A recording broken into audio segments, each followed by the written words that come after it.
All right, hello everybody. This is Earth's Mightiest Comics, everybody.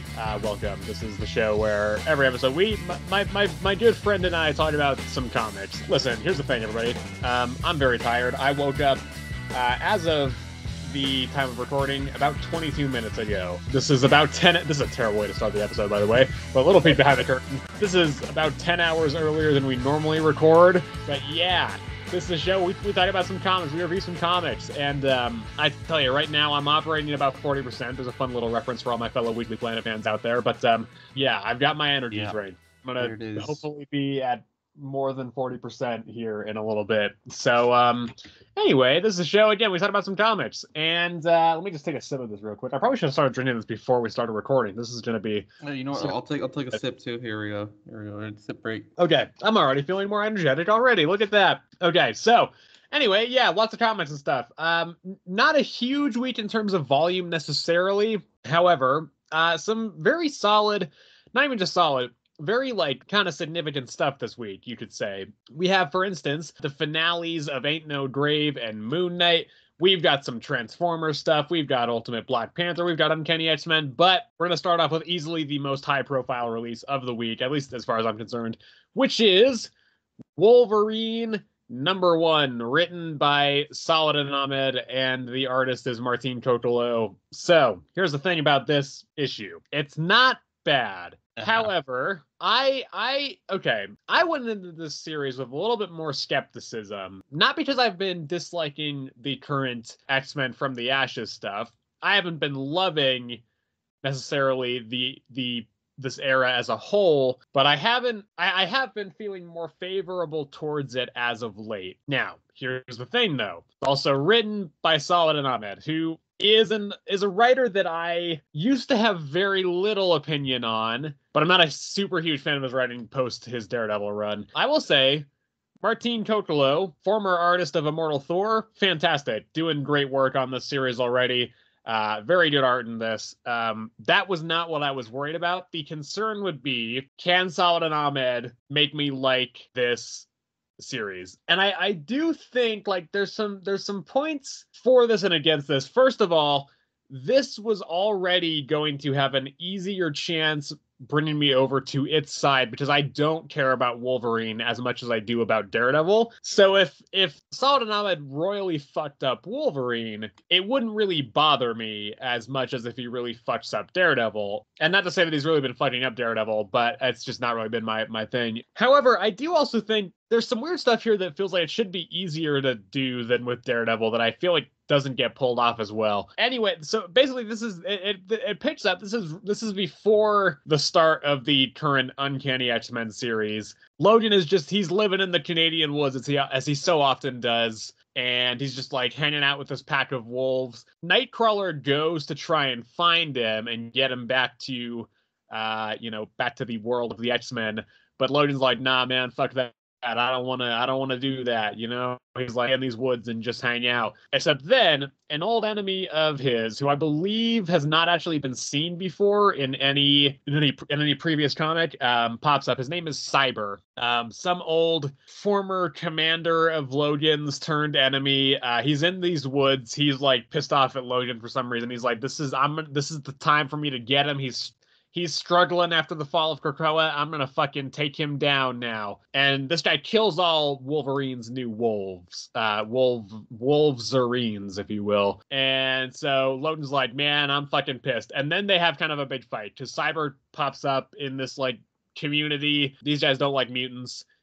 This guy has killed one of their own as well. And ends up injuring Kurt. And so Logan goes pretty crazy and starts berserker raging on him, tears out his eyes or something. He goes pretty fucking crazy, and ultimately stops because Cyber is like, hey, you could continue to try and kill me, or you could go and make sure that your friend is okay.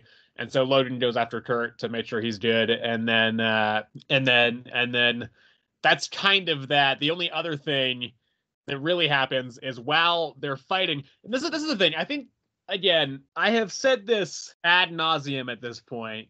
I think Saladin Ahmed is good with concepts. I think he has a really interesting set of ideas and concepts rattling around in his brain. It's just the execution of these concepts that I'm not always on board with. We've talked about this a lot with Daredevil, and I think there's some cool concepts here, because while Cyber and Logan are fighting, there's this point where it's talking about how like the clash of their metal is all going, because Logan's got obviously the adamantium claws, this other guy Cyber has adamantium skin, so the clash of their adamantium is kind of ringing out across this, this wood, and it's being heard by something in this cave. Now at first, because we know next issue the Wendigo is going to factor into it. We know with that being the case, I figured that this thing in the cave that was kind of hearing this fight was the Wendigo, but it's not. It seems to be the sentient like gold metal, which then Cyber is trying to kind of recover after the fight, and it like gloms on and turns him into this like gold, like new metal kind of Cyber, and that's the actual end of the issue. And so that is interesting, like this sentient metal, like sentient liquid metal. That's interesting. It's talking about how like the adamantium is not pure or something. That stuff is interesting. And right now, I think it's cool because it hasn't quite had time through the execution for me to be less than enthused with these concepts. And I had this similar journey with Daredevil, where at the start, like the 7 Deadly Sins plot thing, I thought was super cool, but the longer it went on, the less I think it worked, and also the more I thought it dragged. Obviously, that has not had the chance to happen yet with this series, seeing as it's only, one issue in. So largely, like, I think this series, this issue was fine. I think it was decent. I think, the action was solid, helped in large part due to Martin Coccolo's fantastic art. I do think, though, a weird thing is I'm not entirely sure that Saladin Ahmed has a great handle on Logan's voice, which struck me as odd because Logan has such a unique and specific voice that I felt like it should make it kind of easier to capture that than something like Daredevil, who is a much more complex character. And I think part of that might be down to the fact that Daredevil's voice, because he's a character that goes through a lot of status quo changes very often, I think it's just more... I think it works more when you change up Daredevil's voice because he's already kind of less static than somebody like Wolverine. Wolverine has such a specific, defined voice that it does make it kind of hard to deviate from that without making it seem out of character. So I think that might be part of why, but I just don't know if I really buy the voice that Saladin Ahmed has captured here in Logan's. So yeah, I don't know if I have much to say beyond that. I think it's not bad, some decent concepts. I'm not entirely sold on the characterization of Wolverine. I'm still going to stay open to this because, again, I never want to dislike any of the series that I read, but this did not immediately made me go, oh, wow, that was incredible. No, I think this one was, I think this one was fine. Yeah. It felt like Wolverine, always was his fallback is always just to go back to the woods, obviously, and stuff like that. And I don't know if it's overdone at this point because it's just if nobody can find Wolverine, he's probably in the woods somewhere. That's his fallback. But, so I think, I don't know if it's overdone or what, but it's just okay, yep, that makes sense. And then, yeah, Nightcrawler trying to find him or whatever because they're really good friends. So he just knows and stuff. And then Cyber, being old commander of Logan. Yeah, I don't know what their original falling out was. I know he hates him now because Logan literally bit his eye out at one point or something like that. But I don't know what really originally caused all that. They didn't. I don't think anybody does. I'm pretty sure this is a first appearance. Exactly. They didn't go into that at all. They were just he's just yeah, I've been hunting him down. But he joined the X-Men, so I was smart enough not to hunt him down because he had a lot of people with him. But now he's alone. And I can get him. And so yeah, Cyber also isn't just after Wolverine. He just likes killing, I guess, as well, because a bunch of people on the way. And then what else? And then their fight was fine, I guess. I don't know. Cyber did nothing to Wolverine. Yeah, this to me kind of just felt like a way to get people back introduced with Wolverine, give him a fight that he could easily win, which then gets turned into a fight that's harder for him to win going forward with the metal kind of absorbing onto Cyber, I think, is what this struck me as. No, exactly. You see Cyber and you're oh, okay, adamantium versus adamantium. Oh, dang, this is going to be a good fight. And so one-sided. Yeah. Simply because Cyber doesn't have, a a healing factor. He's just Yeah. a dude with adamantium skin. And like Wolverine said, like he has adamantium skin, but not like adamantium innards. So you literally just like crush him, I guess, is how it works. Yeah. I don't really know how that works exactly. I don't know. Adamantium against adamantium, who knows? But yeah. And then this new metal thing, it's like sentient, and I think it's like it seems like it's an enemy of adamantium. Yeah. Because it was saying like he wants to get rid of all of adamantium and stuff like that. So sentient metal thing, and then Wendigo next one. Yeah. But yeah, I thought this one was fine. Oh man, I mean I don't know. I wouldn't say I liked it more than like the like when Daredevil first came out, because like I really liked the concept of when it first came out. At this point with Daredevil, I'm just like I'm over it. So I won't say I like it more.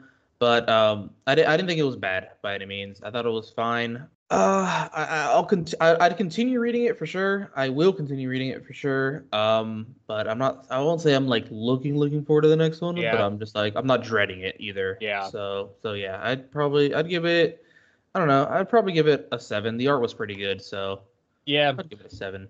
I think 7 is where I'm going to land with this as well. I do kind of wish, because the art is very good, I kind of wish that Martin Coccolo had stayed on Immortal Thor, though, honestly.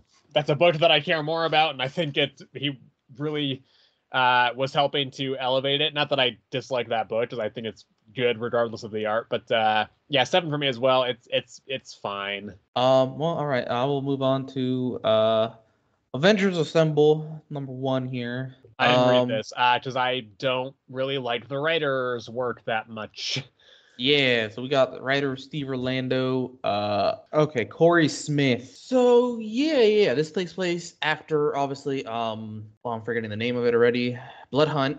It's mentioned in that one that they Steve's talking to Jarvis at the mansion. That he brought together a ragtag team of like Avengers to help stop the vampire threat and whatever, and so to do that, so he's gonna do that again, but like just to like have like the emergency squad or something like that is what he called it. I don't remember exactly, but at first not everybody shows up at the same time, so we start out this issue with Steve, Shang-Chi, Monica, and Janet Van Dyne, Wasp. So it's them 4, and they have to go out on a mission because Sin, Red Skull's daughter, shows up and puts on like this like helmet of some like old, I think it was like a god thing. It's like the god of hatred or something like that. I don't know. She uses hate powers and turns people mad. So they teleport with the help of the 10 rings all the way to Germany, and boom, big fight. The entire fight, they really couldn't do anything. She blasted him with like hate powers. They all got mad except for Shang-Chi because he has like control over his entire body, whatever. And he got rid of the hate on the other 3 and was like, all right, that's not going to last forever. But it seemed to last forever the entire fight. So that's whatever. They took her down eventually with Monica taking Cap's shield, going around the world, like going like Mach speed around the world and smacking her in the dome to try and break the helmet. That doesn't work. She fizzes out or something like that. And it appears she dies. Who knows? She didn't die. Definitely not. Anyway, back at the mansion, the rest of the team shows up. First, we get Clint, who shows up and is like, all right, I'm alone, and that's good. I can do whatever I want. And then he's like, wait, now that I'm alone, someone has got to man the emergency stations. So he's like, all right, I put on an alarm. We're good now again. And then who else shows up? And then, Hercules shows up, Wonder Man, She-Hulk. Who else? Oh my gosh, there was Lightspeed, apparently. Yeah, Lightspeed. That's a new one. There was a couple others that I am forgetting. They're all gambling at a table. Well, they're playing poker, all of them. And, they're playing poker or whatever. And then at the very end, Night Thrasher shows up. And Lightspeed goes all like, oh, I know you. I know your armor and stuff. And he's like, all right, yeah. I brought armor for all of y'all. So if we're going to be of, like, these underground Avenger peoples, we need to stand out. And he hands, like, gray letter jackets to everybody. Yeah, that was it. Not bad. I mean, I don't think it was, like, terrible at all. Oh, also, actually, hold on. I forgot one thing. The entire time this is happening, there was, like, the Serpent people. I forgot what their names are. The their Serpent group name. Society, probably. Yeah, Serpent Yeah. Society. They like robbed a place in Germany, like right next to where Sin was. But they were like, yeah, the Avengers are too busy with her. We'll be fine. And at the end, it's revealed they're like trying to like revive Mephisto or whatever. That was another thing that happened. Yeah. But anyway, yeah, this one was. I don't think it was like terrible. I think though this ginormous like Avengers team is gonna be a lot. I will say. Because there are a lot of people, considering they took out 4 on a mission, and then there was like 8 people just gambling back at the mansion. And a lot of them, I feel like, have the same power set, like Hercules and Wonder Man. Like, what's the difference between them two, dog? I'd rather have Hercules. I'm gonna be honest. Yeah, Hercules is more fun. Yeah, but he doesn't have like big light energy powers. That's what Photon's for. That's true. So like, I really don't understand. Yeah. Lightspeed seems to be a speedster, so that's helpful. That's the thing. Night Thrasher, I don't understand either. I barely know who Night Thrasher even is. Yeah, I don't know Night Thrasher at all either. I don't know. I feel like they brought Clint back just to have like a familiar face too, honestly. Yeah. But yeah, this is a very random ragtag team here, and I don't really have a lot to say on that besides the fact that like Sin. Her motivations were very unclear. She just wanted to spread hate around the world. Yeah, that's all. That's pretty much it. And yeah, art was fine. I think art was pretty good. This is gonna be. Hate to break it to you, because there's a different artist every issue of this series. It seems. That's fine as long as it's fine if the art changes. If it's still good when it changes, it's fine. I don't mind that. But yeah, story wise, I think it was all right. It was all right. I'll be honest, I didn't really like the whole mansions poker thing that much. I thought that like took away from like the main point, which was like the Sin thing. I feel like we could have, I don't know, either dragged that out more, but then we probably would have hated it, or shortened it, and then we would have thought it wasn't enough. So I don't know, maybe they did the right thing. Anyway, I'd probably give this a 6. We'll see how long I stick with it. I think it's what, 4 or 5? 5, I believe. 5? Yeah, probably. Knowing me, I'm probably sticking with it. So, yeah, I'm giving it a 6. All right. Well, speaking of things that you're probably sticking with, Sebastian, let's go talk about Geiger, which we both read. Yes. We both read Geiger. We both caught up. I read Geiger. 4 issues this week. Yeah, Sebastian particularly loves Geiger. Okay, so Sebastian did not read this actually. In all actuality, we were pulling a little prank on the audience here. This is I am the only person who read this. So this is written by Jeff Johns. The artist is Gary Frank. And so yeah, this issue mostly focuses on Barney the wolf, Barney the two-headed radioactive wolf, going on a little side quest to save a zoo full of other radioactive animals. After his experience at the hands of the electrician in the last issue, he goes off to go save this zoo. He just goes off and kind of walks around a little bit, finds this zebra with a third eye in the middle of its head, which leads Barney to a bunch of other dead radioactive zebras. And so Barney goes to the zoo with this zebra, and then this zoo is being set upon by these hunters that are hunting all the radioactive kind of mutated animals for sport, and then some of the other ones they're getting for like food and stuff. But so they're hunting a lot of these animals for sport, and they manage to Barney manages to befriend a gorilla that has 4 arms, and so is able to kind of hide with that gorilla.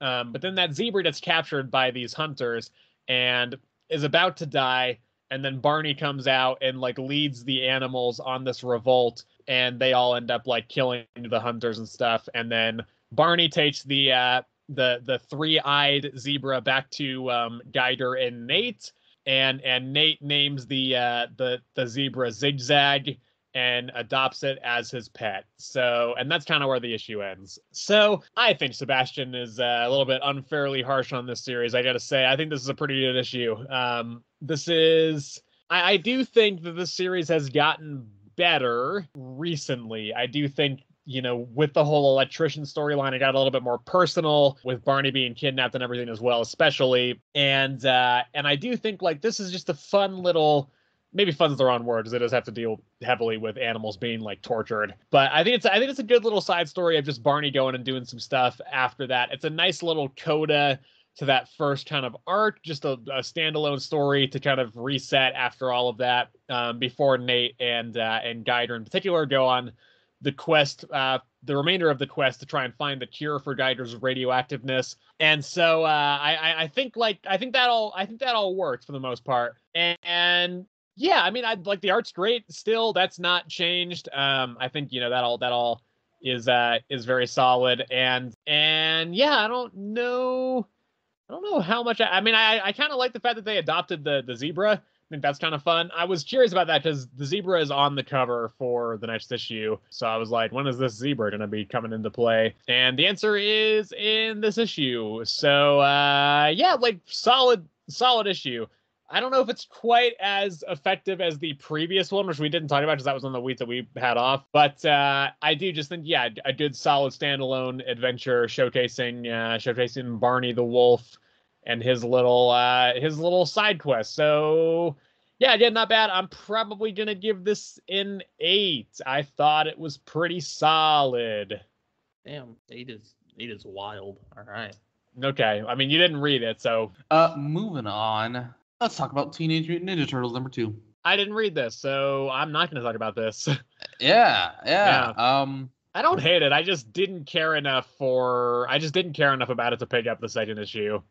You should have picked it up. The first one was great. So, this one. All right, hold on. Let me see. Writer Jason Aaron, artist Raphael Albuquerque. I'm assuming it's Albuquerque.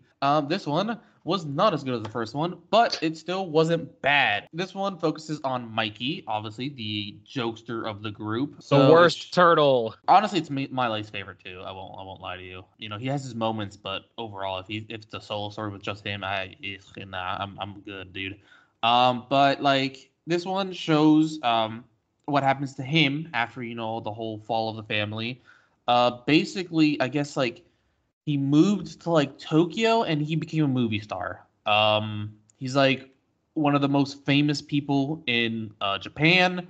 He is like, because he does like some like TV series, I think is what it was, and basically shows his life kind of going through the motions and stuff like that, and how he has to like basically be like a fake personality. Like he can't be his true like full Mikey self when without like just with these people around, because like it shows him like in this like dinner with like a bunch of like really powerful people, like some like famous TV producers. Like I think he said maybe the governor, he doesn't even know.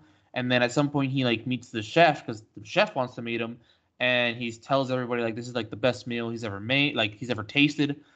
And then he like in his like inner monologue, he's like, no, this isn't the best meal I've ever had, like not by a long shot. And he like flashes back to like him having pizza with his brothers and stuff like that, and like the sewer or whatever. And so it then goes to him in his like apartment. I'd assume it's an apartment, and he's like passed out from like this like freezer pizza that he made that he thought went bad. And so then he gets sort of some like flashing lights, and he thinks he's getting like mobbed by paparazzi, but it's really the Foot Clan came in there to try and kill him. He tries to fight back, but he realizes that like the pizza wasn't actually bad, it was like poisoned or whatever. And so he's getting wailed on, essentially, like about to die, and he has like this not flashback, but like I think like the poison did something to him, like I don't know, he's like hallucinating in a sense.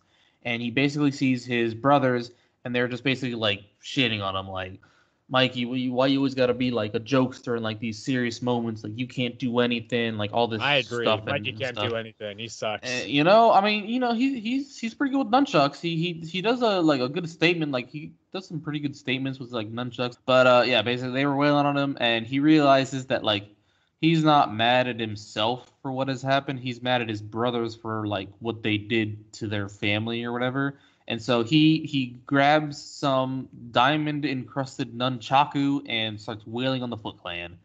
That's when Raph shows up, like actual Raph, and he's like, all right, Mikey, I tried to get to you before the Foot Clan, but it seems like they beat me to it. And Mikey starts beating up Raph, and so this issue ended with them about to fight. And yeah, that's where it ended. You know, like I said, I thought this one was fine. I didn't like it as much as the last one with the raft story. I thought that one was very good. This one I thought was fine simply because like it's Mikey. It wasn't unserious, but like that beginning part with him being like this movie star and like him like essentially having like what is depression, honestly, like I don't know, like he's just not happy with life because he misses his brothers and stuff like that, and like I assume doesn't know where they are. I'm pretty sure. But yeah, I think, you know, I don't know, some of the inner monologue stuff was pretty good, like him like seeking out like realizing like he's like who he's actually mad at, and like just kind of like the, you know, the nunchaku stuff or whatever. I think that was fine. I just overall this story just didn't interest me, or I didn't find it as good as the Raph one last issue. So yeah, I'm gonna keep sticking with it because I think the next one we get is Leo is the next one we're getting. Yeah. So yeah, looking forward to that one because Leo's usually, you know, he's pretty good, I think. So yeah, we'll see how that one goes. And yeah, I'd probably give this one a 6 simply because I just didn't find the story as interesting, the whole like actor bit or whatever. But yeah, I think the action itself was still pretty good, and I think the art was still very, very good. So yeah, 6. I'm gonna go and talk about, Sebastian, if you don't mind. I'm gonna go and talk about a little series called Time Waits. This is Time Waits #1 from Distillery Comics, written by Chip Zdarsky and David Brothers, with the artist being Marcus Toe. So this is a Distillery book, and as a result, it's fucking long, and it's 48 pages. It's wide page format. It's the square bound as opposed to the normal rectangular bound format for comics.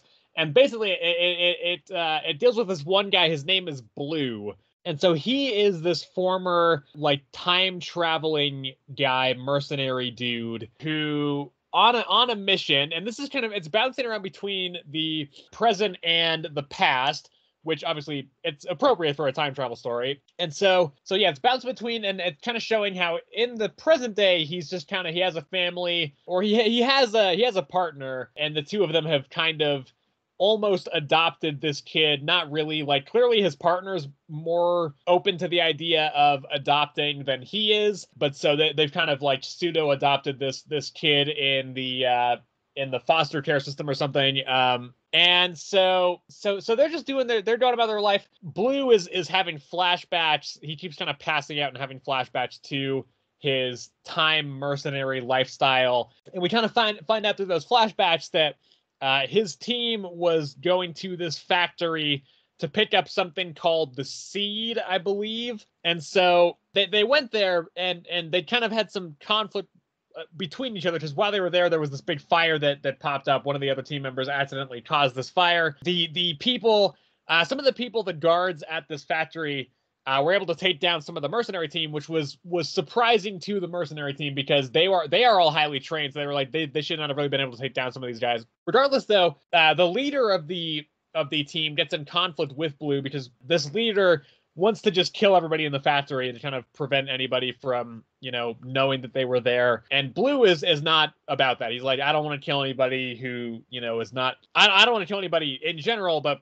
in particular, anybody who's not involved with this whole Seed plot or whatever. So they have a fight, the leader and Blue, and Blue ultimately sends this leader back in time a couple years to then catch up later on, or he might send him forward. I think he probably sends him forward. Either way, so this leader of this group in the present then sends a couple of the other members of the team after Blue. It turns out that Blue's partner actually knows that he's this time mercenary guy, or that he was. She found him in the aftermath of the factory explosion. There was a big fire. She found him there, and that's how they met. And I guess at some point he explained the whole time mercenary lifestyle thing. And so they are able to both together take down the other members of this team that got sent to go after Blue. Blue actually does just kill them both. And then it kind of ends with the leader of this team being like, "Oh, you said you're not a killer, but I know you're a killer." And that's where the issue ends. So I picked this up because it was a Chip Zdarsky book. If you've listened to the show for a while, you would know that I generally very much like Chip Zdarsky, despite not loving his Batman run. I do think like he has written my favorite Daredevil run of all time, and that Daredevil run is basically my favorite comics run of all time. So I am always going to pick up anything that he writes just to give it a shot, check it out. And first of all, I don't know like what the split was between the writing duties between Chip and this other guy David Brothers, but I did still definitely want to check it out. And so I do think like it's interesting. I think it's an interesting conceit, and I think generally it was not bad. I do think it definitely clicked more the more I read of it. Just towards the start, when it was kind of jumping back and forth between the present and the past, it was very like genuinely, it was kind of hard to follow for me. I was just like, what is going on? But the farther it went on, and the more we kind of got the backstory of the events of this botched mission that led up to this point, the more I did start to appreciate what it was doing. I think it was not bad. Some of the action I thought was just kind of okay. It definitely wasn't amazing. I do think though, like I did definitely see the Chip Zdarsky-ness come through in this book. It is definitely a series that I will continue to pick up. It's only every other month, so it's not going to be till November that we have the next issue, which is fine. I do think that it felt a little bit dense. I think part of that is the fact that it's just like a bigger issue, and the pages are bigger, so it's kind of, you have more room to fill with dialogue, and I definitely did feel that. But I don't think it was bad by any stretch. I just don't also, it didn't kind of blow me away in the way that I was hoping that it would, and the way that I thought that it probably would. So I think I'm going to tentatively give this a 6. I know that seems low, but I don't think it's bad. I just don't know that it immediately really clicked with me. Despite like clicking the more I read, it was more kind of an understanding of kind of the pieces clicking into place. The actual series itself didn't fully click with me, I think, even still. I hope it does better, but yeah, for now I'm going to give it a 6. All right, here, let's, we're going to Batman and Robin number 13. Now, Sebastian, I may not have read this issue, but I actually will be reading the next issue of this series. It's the next one you're starting with me. The next one is the one I'm starting. Yeah, that's when the writer changes over. Yeah, new creative team. Creative team. All right, anyway. Batman and Robin number 13. Writer Joshua Williamson. Artist, colorist is Juan Ferreira. Anyway, this one is taken after the last one where Carnage? Vengeance. She shot Robin full of venom, like a new version of Venom. Yeah. But Venom's a Marvel character, Sebastian. It's I know. Yep. No, he just, Did Eminem start rapping and being like Venom? Stop. Venom. No, he didn't. He just became muscly like Bane. And this is a new version of Venom that like releases your like inner rage or whatever. So he just gets really mad and angry. Yeah, that's that happens, and then Batman steps in. He's like, "You're better than this," and he doesn't go in a rage.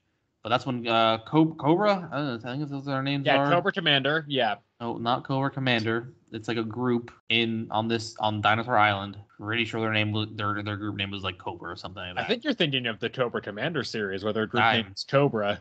Definitely not. Anyway, they all show up and they're like, "All right, now that you're all grouped together, let's kill all of you." And so, they all decide. Bane's like, "All right, let's team up real quick, Batman. And after this, you can just take me to your Gotham." And so, so they beat up, the Cobra people. And he, right before, Robin is cured, Bane takes his daughter away so that she can escape. And then, they, what's her name? Mayhem? Nobody. I'm getting all these names wrong. Nobody, one of, like, Robin's friends again. She's the one that, like, shoots Robin full of like cure or whatever, so she heals him. They take Bane back to Gotham. He gets taken to not Arkham. I think it was Belle Reve. I don't remember. I don't know. No, I don't think it was Belle Reve. Could be Blackgate. Blackgate. It was Blackgate. Yeah, that's what it was. Yeah. I knew it started with a B. He took him to Blackgate because he felt like Arkham, wasn't like necessary. And then we get this Towards the end, we get this like kind of one-on-one like meeting with Robin and his new therapist. You don't. It's shown from the POV of the therapist. You never actually see who they are, but it's basically like it was kind of a good conversation, honestly, for me. It really like moved along Robin's or Damien's specifically like character. I feel like basically like talking about like his dad Bruce and like basically how like when they first met they didn't get along, but they've been getting along a lot better now that they like actually talk and all that stuff. And basically like Robin's like I'm still figuring out who I am, but like I'm almost there essentially, I think is something like that. And so like the therapist basically gives him like an assignment, basically being like, well, you I've noticed you're good at drawing, so why don't you draw out who you are? And basically towards the end, it shows he basically has a saying like I am loved, and it just shows like the entire Bat family and stuff like that. So yeah, so I think honestly, genuinely, this was a pretty good like end for these like first 13 issues. I think this is a very good end of the way it ended, especially with how it started. Rough start, honestly, a bit confusing considering when it started. It starts so bad that I dropped it. Yeah, but I think you also dropped it partly because of the art too. No, the art was I mean, I didn't love the art, but that was less of an issue than me not enjoying the story. I will stick with the story if it has bad art, but I love the story. Yeah, I think the story got better as it went on. That beginning was just very confusing considering where it left, like where it started, considering it was like right after Gotham War and like nothing was making sense at all, like time wise. So like yeah, but I think it ended. I think genuinely they did a very good job with the ending. I think they are moving Damien's character along very nicely in this one as well. You actually felt like he grew a bit as a character. So yeah, I would say that this whole arc, I would say, I don't know, this is like I'm gonna call this like the first half of this series. I'll say I don't know if it's like gonna be watch this series go on for more like 5 years or something. No, exactly. Like that's what I'm saying. Like first half, because I don't really know how long, but for right now, first chapter maybe. First chapter. That makes more sense, I guess. But yeah, this first chapter I think did a very good job of like moving Damien's character along. Actually, it did a good job. It did a good job of focusing a little bit on both of them, but it focused a lot more on Damien and just their relationship in general, not just between Batman and Robin, but also as Bruce and Damien as like father and son. So I think they did a good job, especially towards the middle part when Damien had to like go to school. They did a good job of like showing like their relationship in that sense of between father and son. And so yeah, I think this did a very good ending to this first chapter. And yeah, I enjoyed it. I enjoyed it for what it was. And so yeah, I'd give this probably I'd probably give this a 7.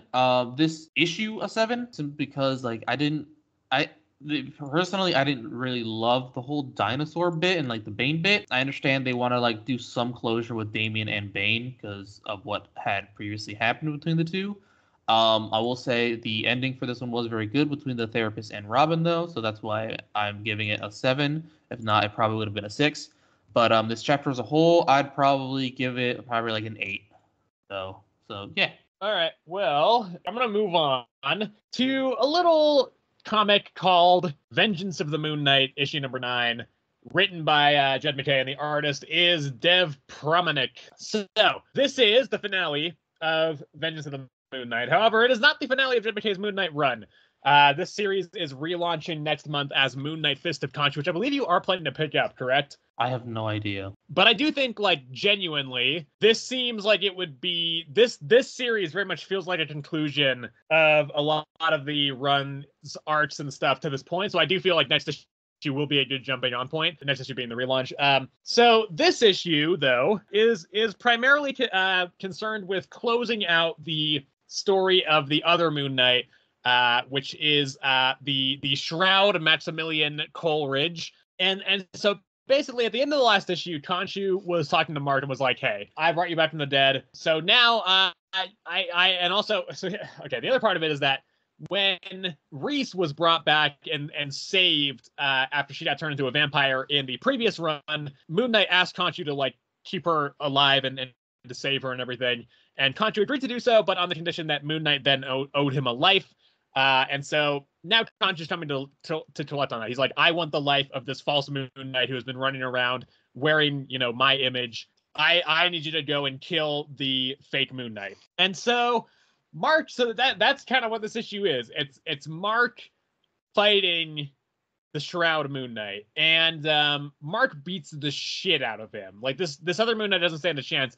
And I think the fight's cool. I think the better part of the fight though is how Mark is just like slowly advancing on the Shroud, and the Shroud is like, "Hey man, I'm sorry. Like I know I shouldn't have, taken on your costume and your image and everything. Like I'm not Moon Knight anymore." And Mark is just advancing on him the whole time, being like, "Put on the mask, Moon Knight." He's just like, he keeps calling him Moon Knight and like taunting him and goading him into putting on the mask and telling him to fight. He's like, "This needs to be real. Fucking put on the mask, Moon Knight." And so then he just beats the shit out of him and beats him up so bad that he stops his heart. Now, the thing is, it's a bit of a loophole because Mark does kill him. However, he also has a conversation at the end of the issue where he's like, "I'm done killing for you, Khonshu. Like I'm not gonna kill for you anymore." And so what actually happened was he did kill Max. However, he also had Badir on hand as well to resurrect him and like, do the fucking defibrillator thing to get his heart started again and keep him alive after Mark had killed him. And so in that sense, he did kill the false Moon Knight because he had the Moon Knight mask on when he did that. Max did. And so he killed the fake Moon Knight and then revived Max, and so as a result of that, he kind of found this loophole. And Khonshu's like, "Mark, what the fuck, man? Like, don't make me angry." And Mark's like, "Fuck you," essentially. And that's kind of where the issue and series ends. So yeah, pretty solid. Again, I think the fight between Shroud and Mark was cool. The actual fight, the actual throwing of hands was fine, but for me it was definitely the kind of advancing, never, halting, never hesitating figure of Mark just encroaching on Max and just, constantly like taunting him. It's genuinely quite intimidating and very imposing. I think that was a very cool bit. He also does go back to the bar with no name and is like, "Hey, our agreement still stands, by the way." He goes and nails up the costume of Shroud's Moon Knight in the bar, and he's like, "Stay out of my fucking territory." So it's cool. I think the stuff that works in this issue really well is just the fact that it's cool to have Mark back, and he immediately falls back into that very intimidating role. Obviously, like with his friends and stuff, it's a little bit of a different story. And there's also a really fun part where he's talking about how like their job as part of the Midnight Mission is to deal with kind of the things that regular people cannot deal with themselves. But then Reese is like, "You're not fooling anybody, Mark. We know just like last week you helped this old person sink. You helped fix this old person's sink." And there's a fun image of him just like his sleeves rolled up, just doing some like plumbing and stuff like that. That kind of stuff is fun. But I also think like just the general intimidation factor of this Moon Knight is kind of unmatched by a lot of other characters in comics. And so it's cool to have that back. I think that stuff works. I am curious on like where this will kind of go now. And obviously like that kind of seems like a dumb question because of course it's like, well, Jed MacKay clearly has a plan for what he's going to do with this character going forward. Otherwise he would be off the book. But I just don't really see where the story could kind of go from here right now. There's nothing really built up in this besides the fact that like maybe something's kind of wrong with Mark, but even that is very, very, very tenuous. Like they do not really go into that much at all. So again, I'm sure there is a plan for it, but it does kind of feel like this would have felt like a very natural ending point for the run. I'm happy that Jed MacKay is staying on the book because I do think this is one of the better things that Marvel's putting out right now. We'll just have to see where it goes. Regardless, though, as this issue goes, very solid. I think the series as a whole is very solid as well. I think it had a really good and clear focus on the Shroud Moon Knight throughout that really did help bring this kind of this whole thing together, make it feel like much more of this kind of one cohesive story.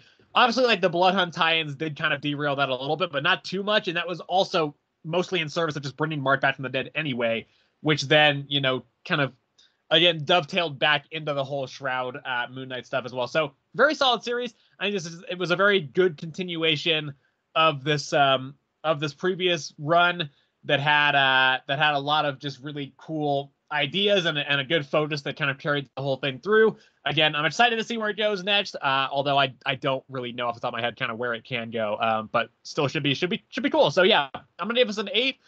Solid issue to conclude out a very solid series. All right, yeah, that was pretty good. I'm out of coffee. Oh no, Yeah. I still have like half of my energy drink, Sebastian. The coffee drought is hitting me here. All right, let's move on here. We're gonna let's talk about one where we actually both read for once. Finally, after that, couple of little monologue bits. You sure? You do have another one that you read that I didn't read. Yeah, but I have an order to these things. All right. It is Transformers number 12. Okay, this is Transformers number 12, written by Daniel Warren Johnson, and the artist is Jorge Corona. This is the final issue of the second story arc of this Transformers book, and right off the bat, this is my favorite cover of the week. It's very cool. I just think so much of it works. The composition, Sebastian, the scale, Sebastian, just that image of Optimus on this lone rock in this crashing sea, his body framed against the inner circle of light with Cybertron looming on the horizon, like fantastic stuff. And also, Sebastian, this is my pick of the week, Sebastian. It's the pick of the week. Wow, look at him go. Yeah. This series, Sebastian, I'm happy to finally be able to say this.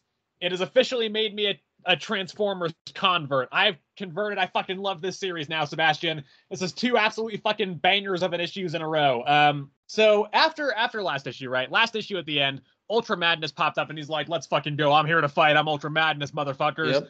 And then he ran away because he's like, I'm actually scared because I got beat up real bad and tortured by Shockwave. Yep. So this issue, now it's just the rest of the Transformers that are still left being like, oh shit, we gotta fight all these guys now. So they fight Devastator again. They managed to do the whole Empire Strike Back AT-AT thing and take him down. And then we have a very cool moment where they're like, Cybertron is beginning to move towards Earth. We gotta send it back and just push it out of orbit and stuff, and then just fucking leave. And Optimus has some fucking incredibly cool Optimus scenes. It's been a while, I feel like, since we've got some just like good badass Optimus moments in the series. Really, the last one I can remember off the top of my head is the part from issue number 3 where he rips his own arm off and beats Starscream with it. Yeah. But here he's like, I left Cliff Jumper already once before. I will not leave him again. And then he pops up. There's this great page where he just pops through the portal where Shockwave is torturing everybody on Cybertron still, and it's this glorious image of him just popping down, and he's in this cool pose, and then he just fucking kills Shockwave, like just completely like basically rips his head off. He crushes his head, absolutely killing him. And Elita 1 is like, I fucking knew it, Optimus. I knew you were still a killer. And Optimus is like, no, I didn't mean to do it. And then there's also a really cool sequence where Elita 1 and Optimus have this standoff because Optimus is trying to get back to Earth to save it, push Cybertron out of orbit. And Elita's basically like, hey, we've gotten a bunch of Energon from Earth already. We can use this ourselves to win the war and keep draining the planet of more of Earth of more Energon, and again use it to win the war. And Optimus is like, what the fuck are you talking about? Absolutely not. And so they kind of have this standoff. Elita tries to stop Optimus from going back to the portal, but Optimus is ultimately like, no, and he goes through anyway and ends up like falling through Earth orbit. Fantastic scenes where he's just he's looking at the Earth, and again, very just top-notch characterization of Optimus from Daniel Warren Johnson here, because he's kind of saying like he's burning up in the atmosphere, and he's saying like, well, if this is how I die, I'm grateful this is the last sight that I see of just like Earth, illuminated in the horizon as he's falling through space with just these streets of Cybertron kind of falling past him. And then right as he's about to hit the ground, Beachcomber comes up and picks him up and is like, woohoo, awesome. And he's doing a big surfing thing through the waves. It's very cool. It looks fantastic. And then it ends with Optimus being like, what have I done? As you see like this big chunk of Cybertron fall into the Earth, into the ocean, and kind of land there. And that's kind of where the issue ends. So yeah, just really, really fantastic stuff. I have been sleeping on this series, and I like this series. I have liked the series up to this point, but it just wasn't really clicking with me on the level that I saw it clicking with everybody else. And so for a while, I was like, this is good. I can see that this is good, but it's just not really clicking with me. And I think that was almost entirely down to the fact that I'm not as familiar with these characters. And so as a result, like seeing all of them like spinning around and all this big action stuff felt very overwhelming to a degree because I just didn't know who was who or what was really happening. But as I'm becoming to familiarize myself more with these characters, that is something that I had much less of a problem with both last issue and this issue. So both of these issues were just absolutely incredible, I think, with some very just cool moments. And the art by Jorge Corona is just impeccable. It's just so incredible. Everything about it just sings so much and pops. It's so vibrant. So all of that is incredible. This has hopped up to become my favorite Energon Universe book, whereas before that was not the case. And I think this is really, really fantastic stuff. Easily my pick of the week. Basically no question. And just really cool climactic moments. Good, awesome, badass Optimus Prime moments. And set things up very well for the future of the series. I know next issue is going to be... It's going to be a 2-issue arc next of seeing what's going on with Starscream, who's apparently still alive. I did not kind of really realize this. But then after that, we'll be kind of returning to the main story. So very excited to see how the series continues. Absolutely goated series now, I will happily say. And yeah, definitely my pick of the week. I mean, this series has always been goated, honestly. The fact that you were sleeping on it is insane.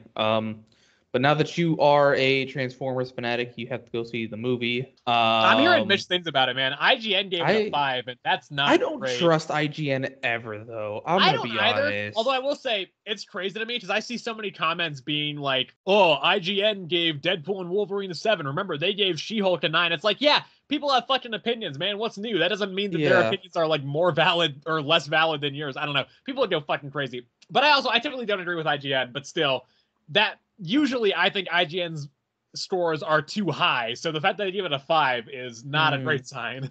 I don't trust their scores system, and I understand people's opinions and whatever, and like TV series, there's like you have to compare it a bit differently to movies themselves, you know. Well, also they have more than one person on a team, so it's like they're not all going to be reviewing the same stuff. So exactly. Yeah. So it's like, yeah, but like typically I take IGN stuff with a grain of salt, like very heavily grain of salt. Yeah, honestly. Like I find what they say. Sometimes I find what they say interesting. I'll look at the reviews after I usually watch the thing that they have reviewed, and then I decide for myself, like, okay, that's horrible, like rating they gave it, or like, yeah, I could understand some of their points. But yeah, typically I don't trust IGN ever. But no, Transformers, this series has been great so far. Just absolutely amazing. The whole, I feel like, yeah, like you said, the Daniel Warren Johnson, he's gotten Optimus down to a T, honestly. It feels like. At least the Optimus we know. We saw a bit of like Dark Optimus, I would say. That's what I'm gonna call it, I guess. You should team up with Dark Raven. That'd be a really good combination. Yeah, there it is. That's the Dark Star of the Fen or something like that. That's part of War Journal. Oh, we'll talk. Don't worry, Sebastian. I know you can't wait to talk about Green Lantern War Journal. We're gonna talk about that again later on. I know. I can't believe it popped up again. I didn't realize it until I started reading. That made me laugh so hard. Oh my gosh. Yeah, no, this one was great. The Optimus in this one was just so good. You know, the fact that he came up with the plan to like basically he used Teletran 1, I think is what it is actually. Yeah. Teletran 1 with the Decepticon like fused to it. They like finally got that Decepticon on their side. And like he was able to open a portal over towards the Nemesis, and that's how they got the drop on the Decepticons. Cliff Jumper came back in, and Jazz. I don't think we didn't see too much of Jazz after they got rescued. No, he was there in the background, but he didn't. Yeah, but Cliff Jumper we saw a lot of. Maya came in at 1.2 with the van. She Her did name stuff. Is Carly, not Maya. I swear to God it was Maya. I'm gonna be honest. That one I genuinely thought it was Maya. All right, Carly. Yeah, that's her name apparently. I thought it was Maya. Genuinely, I thought it was Maya. Sometimes I do it as a bit, but no, I genuinely thought it was Maya. Carly, I guess she came in and like actually helped. But yeah, you know, Cliff Jumper, he's just, you know, he's getting the tail end of the stick here, man. He's just getting beat the hell up. First, you know, he's the one that mostly gets tortured by Shockwave.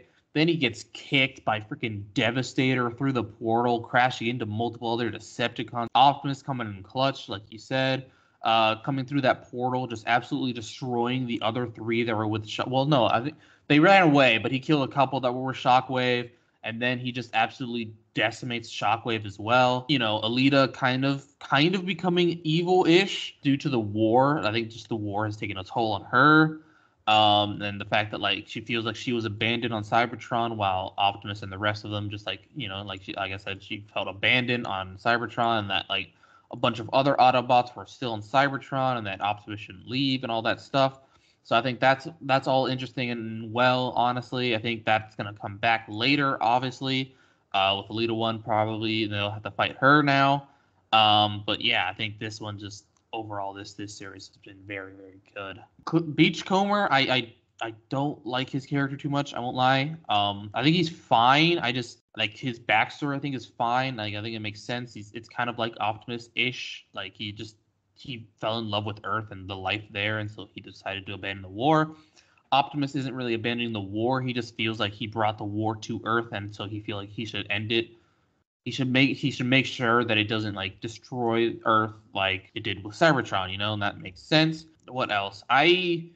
I want to see Megatron eventually. I know we will. We've kind of seen glimpses of him here and there in he's like Cobra hanging out in the Commander. Arctic or something right now. Yeah. I really want to see him come into the picture though. I'm just waiting for it. Hopefully it'll be the next arc, like the one after the 2-issue arc. But yeah, I'm really excited to see him come back into the picture.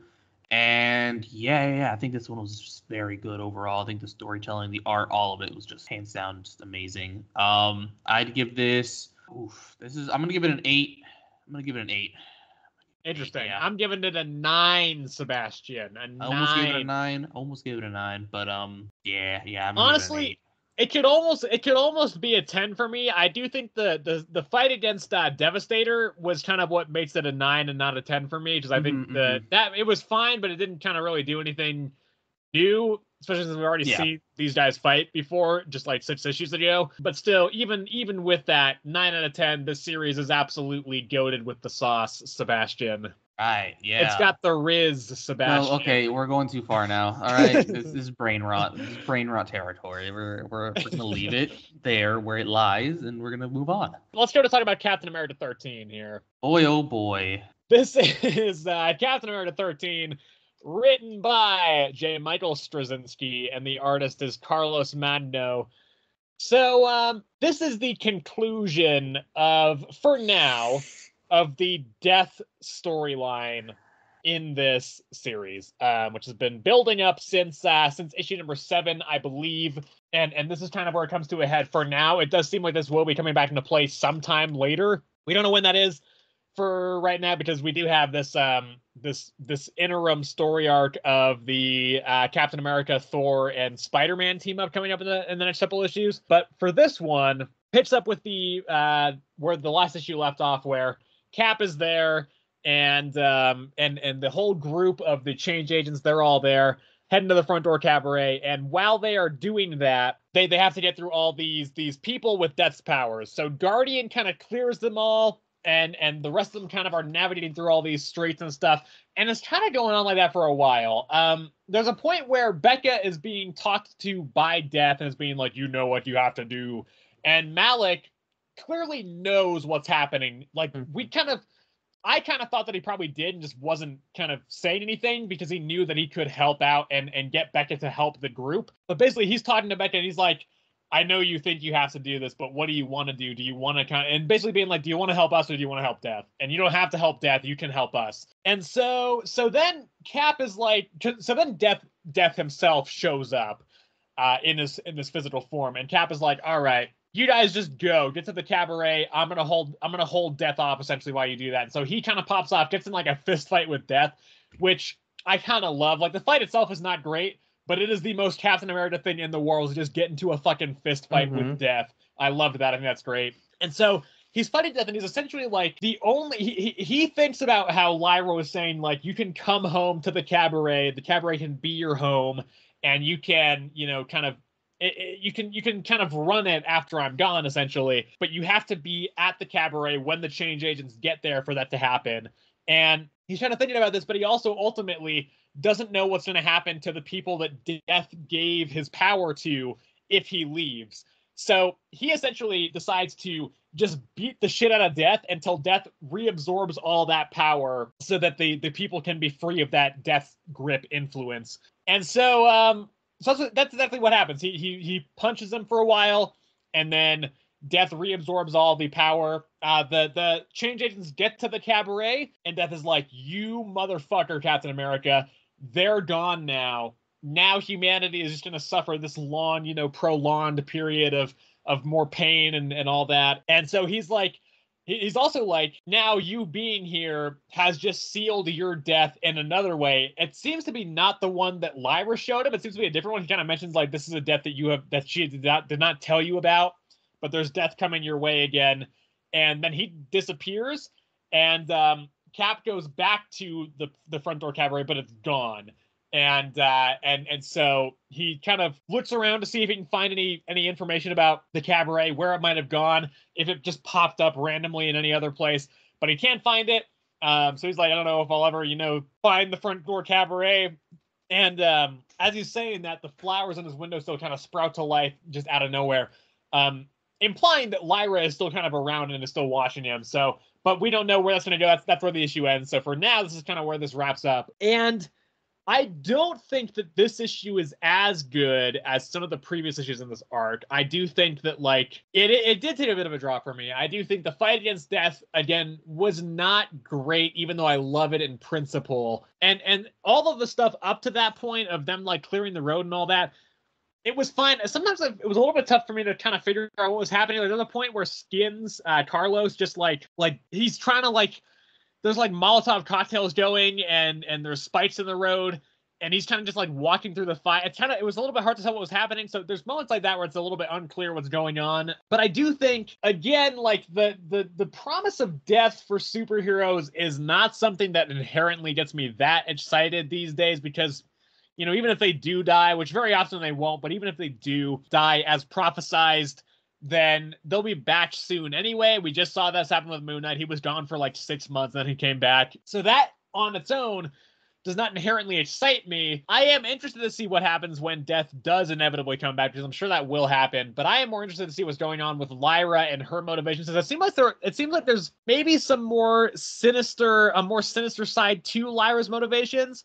So seeing where that goes and what happens with the cabaret, like that stuff is what I'm interested in going forward in this series. Of course, we don't know, when that'll come around again. I am looking forward to the next arc with Thor and Spider-Man. Like, I like Cap, I like Thor, I like Spider-Man, so seeing all them kind of hanging out and teaming up together should be fun. But yeah, for me, kind of what's the hook of this series right now is what's going on with the front door cabaret and everything, and how that inevitably dovetails back and ties in with Cap's story again. So I think this is a decent issue. It's not my favorite of the arc, but I think it's still solid, and I'm hopeful that it can still go to some cool places in future. Man, what do I have to say about this? I didn't like it that much. I felt that they...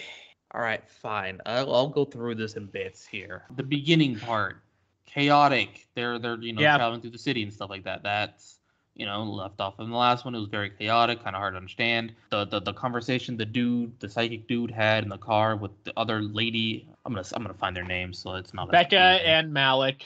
Becca and Malik, yeah, between them, and I thought that was actually pretty good. It wasn't bad. And then the fight between Cap and Death, I also thought was fine.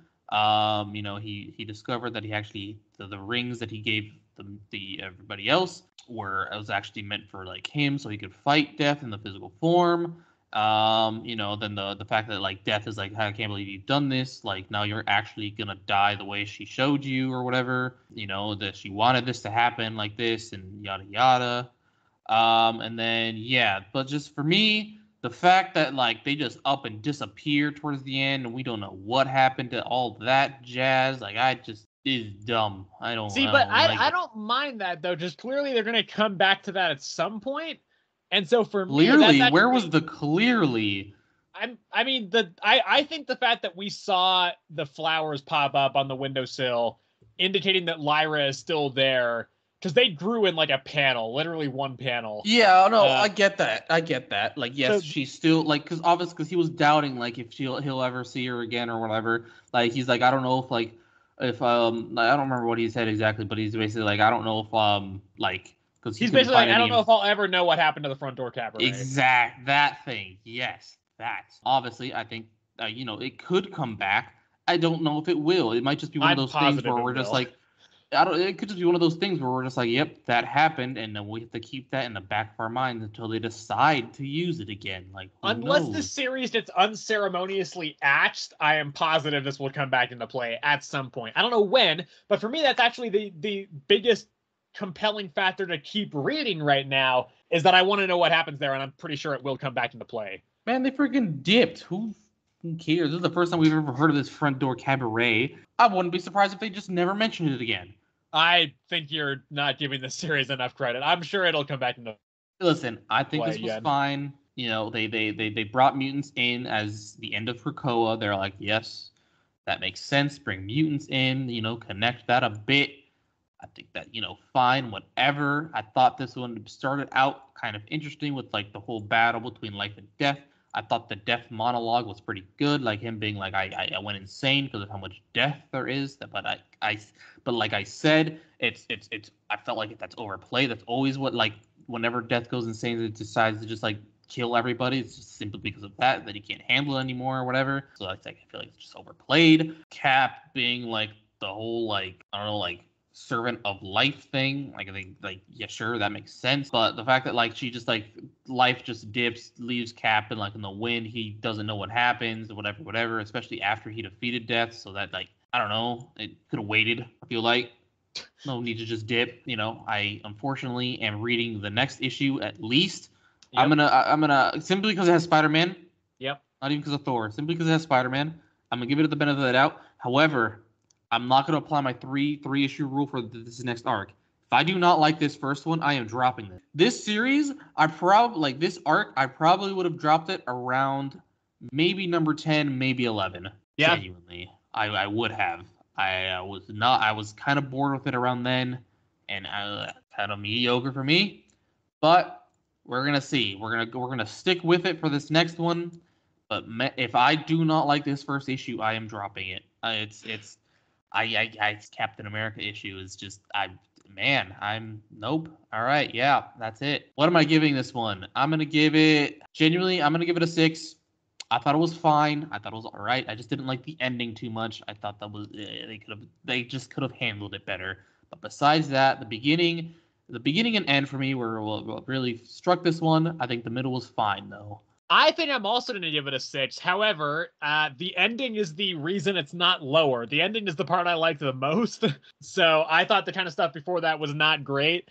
I am still definitely interested to see where the series goes. I will, of course, don't you worry, folks. I will continue to make Sebastian read it. So I gotta find out time to get you back on the Flash as well, by the way. I need to really make sure I can... That's never happening because I'm never going to catch up either. So, you know. Doesn't matter if you catch up, Sebastian. I'm going to get you back on the Flash at some point. I need to find the time to do that because...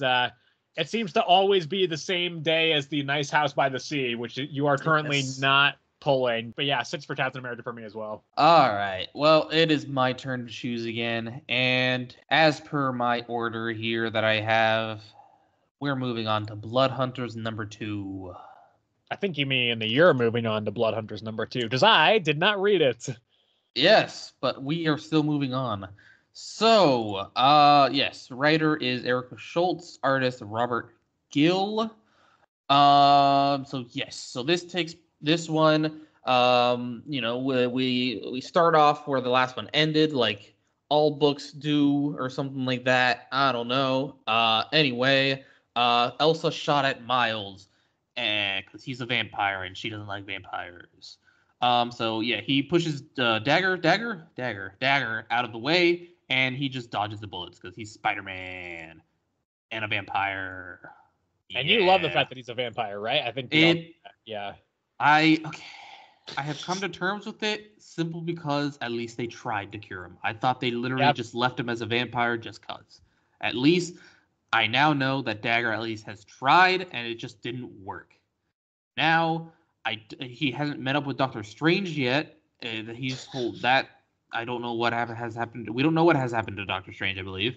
Yeah, and his he doesn't have a solo series anymore either, so we don't know what's really going on. So I assume that since he's not Sorcerer Supreme anymore, he just can't do anything. I don't know. So I'm just gonna give it the benefit of the doubt. I'm not that upset anymore. Anyway, yeah, he just basically Dagger just basically tells him to just get the frick out of here, that she's just gonna kill him or whatever. And so they kind of have a talk with Elsa, and she's like, "Listen, I hate vampires. All vampires are bad. Even my friend Cooper or something like that, he's bad. So like, yeah, I'm out of here." And so she just leaves. White Widow has apparently put a tracker on her, like she put one on everybody, and yeah, so they basically are just like walking the street, and Elsa meets this like cat thing. Apparently it's a vampire, I think, as well. And then she gets attacked by the Blood Coven, specifically 3 of them: Smoke Eater, Cruel, and Bloodstorm 1. Oh god, I gotta sneeze. Oh god. Okay. Anyway, moving back on it. That sounded violent. Yeah, that would hurt. Moving on. Yeah, she gets attacked by those 3 from the Blood Coven. She obviously can't handle the 3 of them. And so she gets like quote unquote captured. They're just like in the middle of the street talking to her, and they're like they're about to drink her blood. When Spider-Man comes back in, and the rest of the Blood Hunters do as well: Halsey, Dagger, and White Widow. So they come in and they save her, along with the new cat that she's calling Moody or Moogie or something like that. It started with an M, and it had 2 O's in there. I know that for a fact. Yeah, so there's a new cat vampire thing that she decides to just like keep, I think, towards the end of it. But yeah, they fight off the Blood Coven. They don't actually like defeat them or anything. They just like they fight them off of Elsa a bit. And then towards the end, Smoke Eater basically like summons a whole bunch of other vampires, and then they're surrounded, and that's kind of where it ends. I mean, overall, honestly, I'm still enjoying this one. I don't think it's that bad. I'm kind of liking the whole like, not really liking, but like the like team dynamic between the main team of the Blood Hunters is like, for the most part cooperative. Like the only one is Elsa that doesn't really cooperate, but like Dagger being the leader just because like she can like actually heal the vampires. White Widow kind of just like being in the background. I feel like she's the most useless. I won't lie to you. Hallows Eve actually does things in this. Like she actually helps. And then yeah, Elsa just obviously being like a vampire hunter, so it makes sense. Them tracking down the Blood Coven and all that. I think is fine and dandy. Spider-Man coming in and helping every now and then. Not really showing like his like the covers are very misleading a bit, because they are always showing like he has like fangs and all that stuff, but he literally just acts like a normal Spider-Man. Like you can't even tell he's really a vampire, like behind the mask. But yeah, overall, I think I'm actually genuinely enjoying this one. I don't mind it at all. I think it's pretty good. We'll see how it moves on here. Considering there's like I think a total of like 5 Blood Coven people, and they're only fighting 3 of them right now. So we'll see what happens. But yeah, I think it's pretty good. I give it a 7. All right. Well, Sebastian, let's go on to your favorite series here. We're going to talk about Spider-Gwen, the Ghost Spider, issue number 5. Spider-Gwen. This is written by Stephanie Phillips. The artist is Paolo Vianelli. You went Italian there. Yeah, I did not mean to go that Italian with it. So this is the conclusion of the first arc of Spider-Gwen, the Ghost Spider. I do think that I know Sebastian likes to clown and say that I hate this series and that I hate this character. Neither of those things are true. I do think this series is solid. It's definitely the best Spider-Gwen series that I have read. Granted, the competition is like 1 issue of Spider-Gwen Smash, which was bad. It was not the best. Yeah, so I still do not think that the series is good enough for me to add it to my pull list. Again, I have a lot of stuff that I am already pulling, but I do think the series has gotten better the more it's gone on, and I do think that this is a good continuation of that and a good culmination and genuine good conclusion of the first story arc. So essentially, we have here Gwen and Chameleon are being pursued on multiple fronts, Sebastian. So many people are trying to get them, so they have taken to the sewers to try to escape. And while they're in the sewers, they fight this big rat guy called Vermin. Yes. I will say the sequence is fine, but I do think it's felt kind of random. It's just kind of like, oh, there's a big rat dude down here, and then they fight him for like 2 pages, and then they're like, all right, don't worry about that. That's done now. So then they go back to the streets, the top of the streets, and we find out that Black Tarantula has placed like a tracker on them, and so is aware of kind of where they are, because Black Tarantula hired Chameleon to go and kill Gwen. So we also see there's Black Tarantula, and then there's Black Tarantula's son, who I'm pretty sure is the guy who asked Gwen on a date in that coffee shop in last issue. Oh, okay. Because he goes up against Gwen at a certain point later on. They track both Gwen and Chameleon down, and Gwen fights a bunch of the forces of Black Tarantula, and then fights who I'm assuming is this Black Tarantula Jr. And he's kind of like flirting with her a little bit, as like, we should go and get dinner or something. So I assume it's the same guy, especially since we find out from Chameleon that these guys know who Gwen is. So then Gwen manages to fend off and protect Chameleon and fend off all those people. And then they're kind of like surrounded on all sides, and Chameleon essentially agrees to give himself up so that Gwen has a chance to escape. And so Gwen leaves, and that's kind of the end of it. Well, I guess the other thing to mention is that Gwen uses her like new energy powers or something to absorb all the weird instability in Chameleon's like nanites that's causing him to like uncontrollably change and be so hungry for all these powers and everything. So yeah, I mean, I think this works fairly well. Again, the Vermin fight is a little bit random to me, and I do think that did kind of add to some weird pacing issues. However, outside of that, I think it's a very solid issue. Actually, I really like the team up and the camaraderie between Gwen and Chameleon here. I do think like it kind of felt a little bit rushed in last issue, their dynamic, but I think it here actually feels very natural, the way that develops. This is by far actually my favorite Chameleon story that I've read, which is not what I was expecting to say when I started this series. I'm not a Chameleon fan typically, but this I think did really work with his character. The Black Tarantula stuff going forward, I think that's the most interesting the Black Tarantula has been in this run so far. I think now genuinely, like now that we have kind of more motivation and a better look at this character, I think it is more compelling for the future of this series going forward with that. And then, yeah, I mean, the other action was fine. I think, I do think like the cover is obviously very misleading because it has like all of Spider-Man's most famous rogues on there. I assumed what that would mean is that Chameleon would kind of be uncontrollably switching between the power sets of all of these characters fighting Gwen. I think that would have been very cool. Part of me would have still liked to see that. However, I do think the way that this arc ended up taking Chameleon's character was still quite good. So it doesn't bother me too much. So yeah, I mean, like genuinely solid issue. I don't think this was bad at all. I think this is a very, very solid issue. Again, not quite enough that I would add it to my poll list, but actually very solid issue. Yeah, I think this was actually very good as well. I think, like you said, the whole like camaraderie between Gwen and Chameleon in this one was actually very well done, considering like how they started. Like he himself was like trying to kill her and stuff, and then like last issue it was like very sped up towards the end there, where he was like asking her for help or whatever. Like this one felt like a nice pace, and felt very just like, I don't know, well written, I guess I would say. But yeah, the Vermin fight, it was kind of random because they were just like talking about what was going on, and then like Vermin just randomly shows up in the sewers. Like, what the fuck is this giant rat guy? Yeah. Like, I don't, genuinely, this is random. He kind of looks like Werewolf by Night. I'm not gonna lie, Sebastian. He kind of did. He Yeah. really kind of does.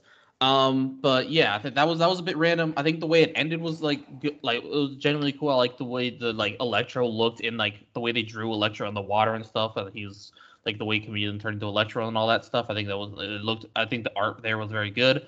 I think, yeah, the action scene towards the end where Gwen was like fighting all of like Black Tarantula's like henchmen, I guess you could say, was also very good.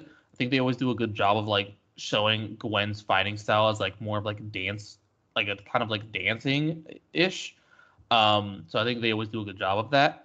And then what else? Yeah, Black Tarantula himself. I think it's nice that we actually kind of have motivation. We know he wants to kill her, but yeah. I don't really know why or how they even know that. Yeah. I assume they know it's Gwen simply because of Chameleon, but I don't know. Yeah. Either. Like they could have just known that beforehand as well. What else? Yeah, I didn't really put two and two together that like the guy in the coffee shop might be the new Black Tarantula.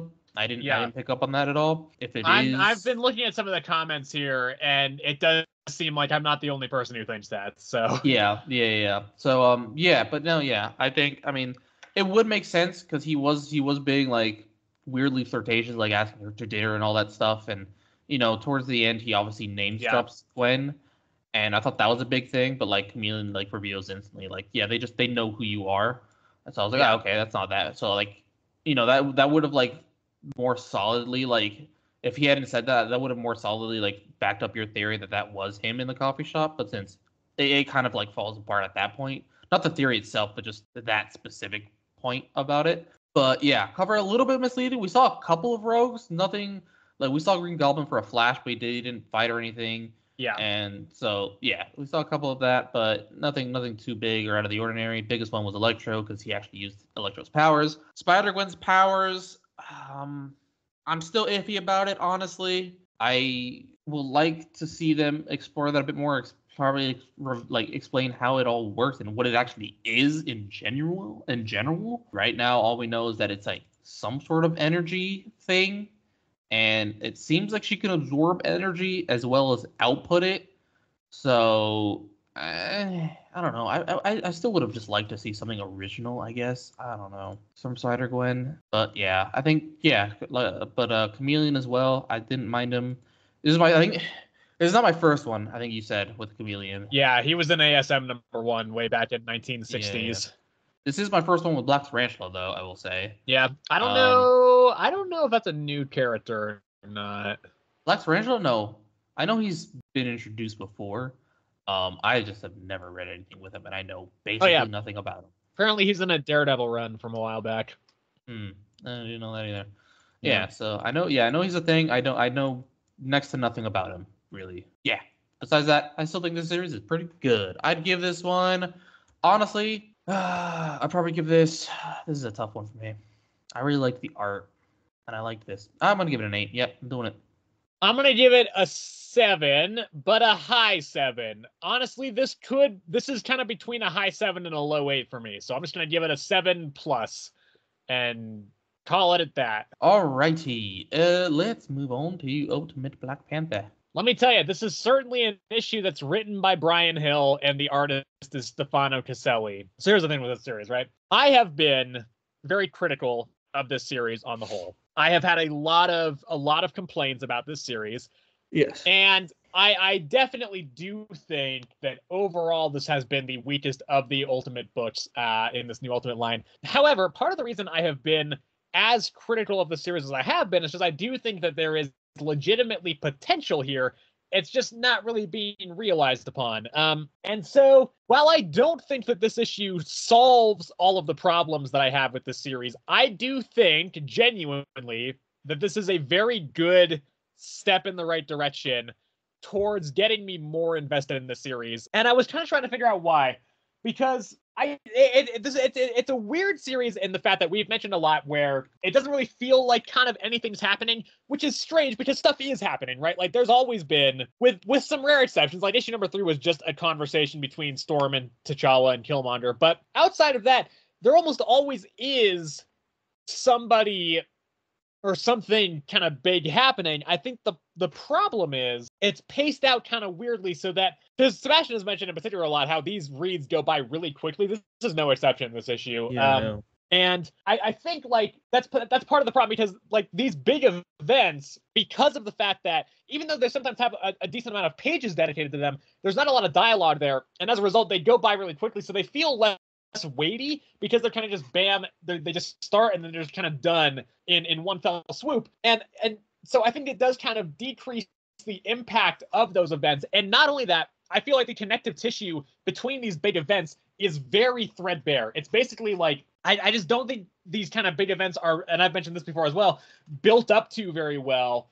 And I don't think the aftermath of them is explored very well. So you kind of just get what feel like these just series of disconnected scenes that don't have a whole lot of impact. And so as a result, it doesn't really feel like anything really important or big or significant is happening in this series. This issue, I do think, takes some strides to rectify that. It doesn't completely pull it off, but I do think it's a step in the right direction. Essentially, the first part of this issue, it's a big fight between the forces of T'Challa and Wakanda and the forces of Ra and Khonshu. And immediately, I've also talked about how I feel like the war between Wakanda and the Kingdom of Ra and Khonshu has just kind of felt out of nowhere. It just kind of felt like it just kind of started and didn't really have I mean, I know like we know the events that led up to it, but I don't feel like we saw the build up to the war very much. Just kind of was like, bam, war is happening now. Yep.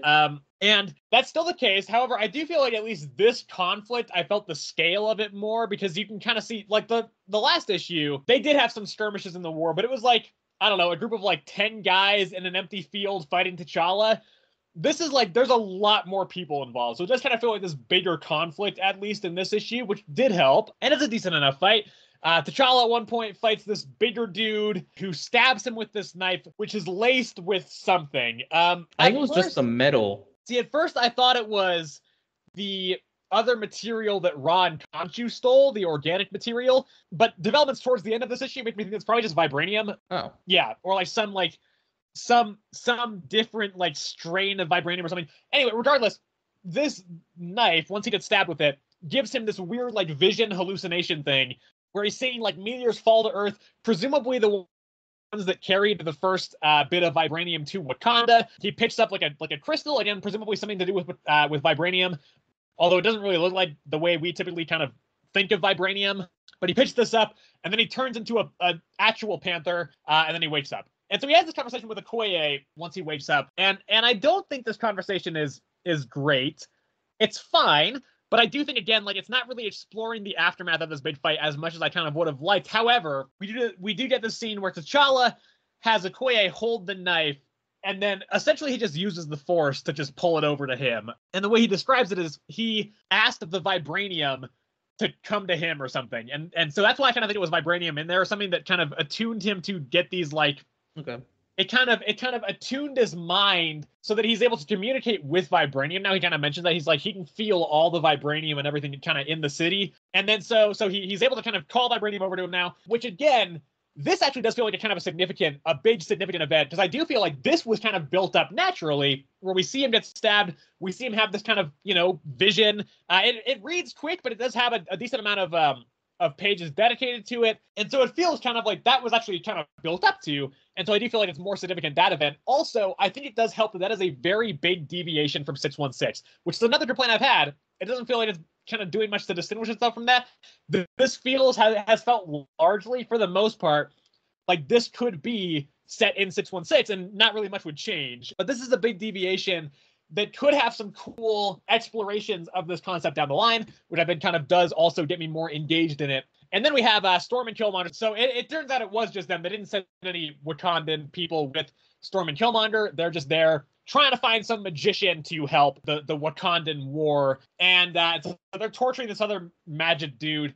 And he's like, listen, stop torturing me. I'll tell you where the Sorcerer Supreme is. And that's where the end of the issue is. And I think that's also like, that's kind of a big deal. Ultimate Sorcerer Supreme is kind of a big deal to introduce into the story. So I don't know. I don't think that the Sorcerer Supreme is going to be strange. I feel like the maker would have made sure to make sure that Steven did not get the title of Sorcerer Supreme in this, because it probably would have fucked with the maker's plan. So I don't think it's going to be him. I assumed that it would be someone from Wakanda, but it looks like they're kind of not anywhere near Wakanda right now. So it could just be some other completely random person.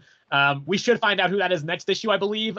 So that's exciting. Again, I think the development with the vibranium or whatever T'Challa's new powers are, I think that's interesting, and that could lead to some cool stuff down the line. Again, I think the fight was decent, and generally I just feel like this felt like a more complete issue that had more stuff kind of packed into it that did feel like it was important and leading to some stuff. So I do think, while not perfect, this is certainly a step in the right direction. I didn't really have too many problems with this issue in particular. It's more just structurally the run as a whole that I'm still not a huge fan of, but I do hope that this is kind of a signal of this series getting to a point where I can more thoroughly enjoy it with actual, like, kind of meaty and significant events that are maybe starting to actually go on. Yeah, dude. I think, okay, where are we going to start with this? Again, pacing. I feel like I'm a broken record whenever we read this, honestly. For me, I think it was fine towards the middle, actually. It was the beginning. It's like you said. It was just like, we're going to have a war, and then it's just like, all of a sudden, it's just like, yeah, we're in wartime. It's just like, okay, there was no real build up to it. Like, it was just like, yep, it's war. and like this is a battle, it's a war, and it's just like, okay, damn, all right. See, I agree, but I don't think that's a problem with this issue. I feel like that's a problem with the lack of build-up in previous issues. So I don't really hold that against this one. Yeah, no. I'm just saying, like we were just like got shoved into this battle of like that's just like taking part of the war. It's like there wasn't any even build up to this specific battle. Not like to say like obviously in war there's going to be multiple battles, but it's just like the last time we left off, it was just they were sending, I think if I remember correctly, they were sending Killmonger and not Okoye, Aurora Storm away to find this like sorcerer or whatever. But I think let's see here. The battle itself, fine. I don't know. It's not. Yeah.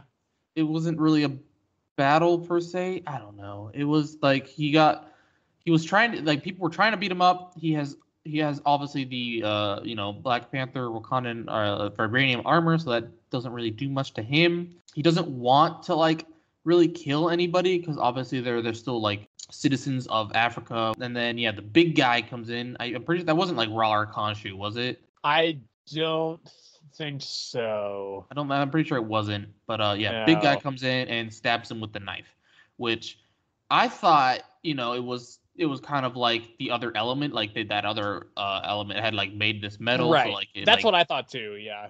Because it was green as well. Yeah, it was kind of green, and so that's what I thought. But your whole the fact that it's vibranium also makes sense. So that's why he's more be like a blend attuned. Of the maybe or something. Maybe. I'm not too sure. Yeah, we don't know a lot of this other element thing. So other than it makes a really sick orb. Yes, it's an orb. It's an orb and it makes life. Yeah. Besides that though, let's see what else. Yeah, the whole Sorcerer Supreme bit coming in. Like you said, it wouldn't make sense for it to be Strange as well. Like that, I feel like that also like you said, put a damper on the Maker's plans. But who knows? Maybe it is Strange, and like the way he became Sorcerer Supreme, just like maybe like it warped his personality a little bit, and so maybe it's just like a different Strange or something like that. I don't know. We'll see. Because obviously, because Colossus is part of the Maker's Council, and he's supposedly a good guy or something like that. So we'll see about that one. Who all is the Sorcerer Supreme in this universe? What else? Yeah, really, I don't know, man. I think it's just these things go by so fast that there's not really a lot to talk about.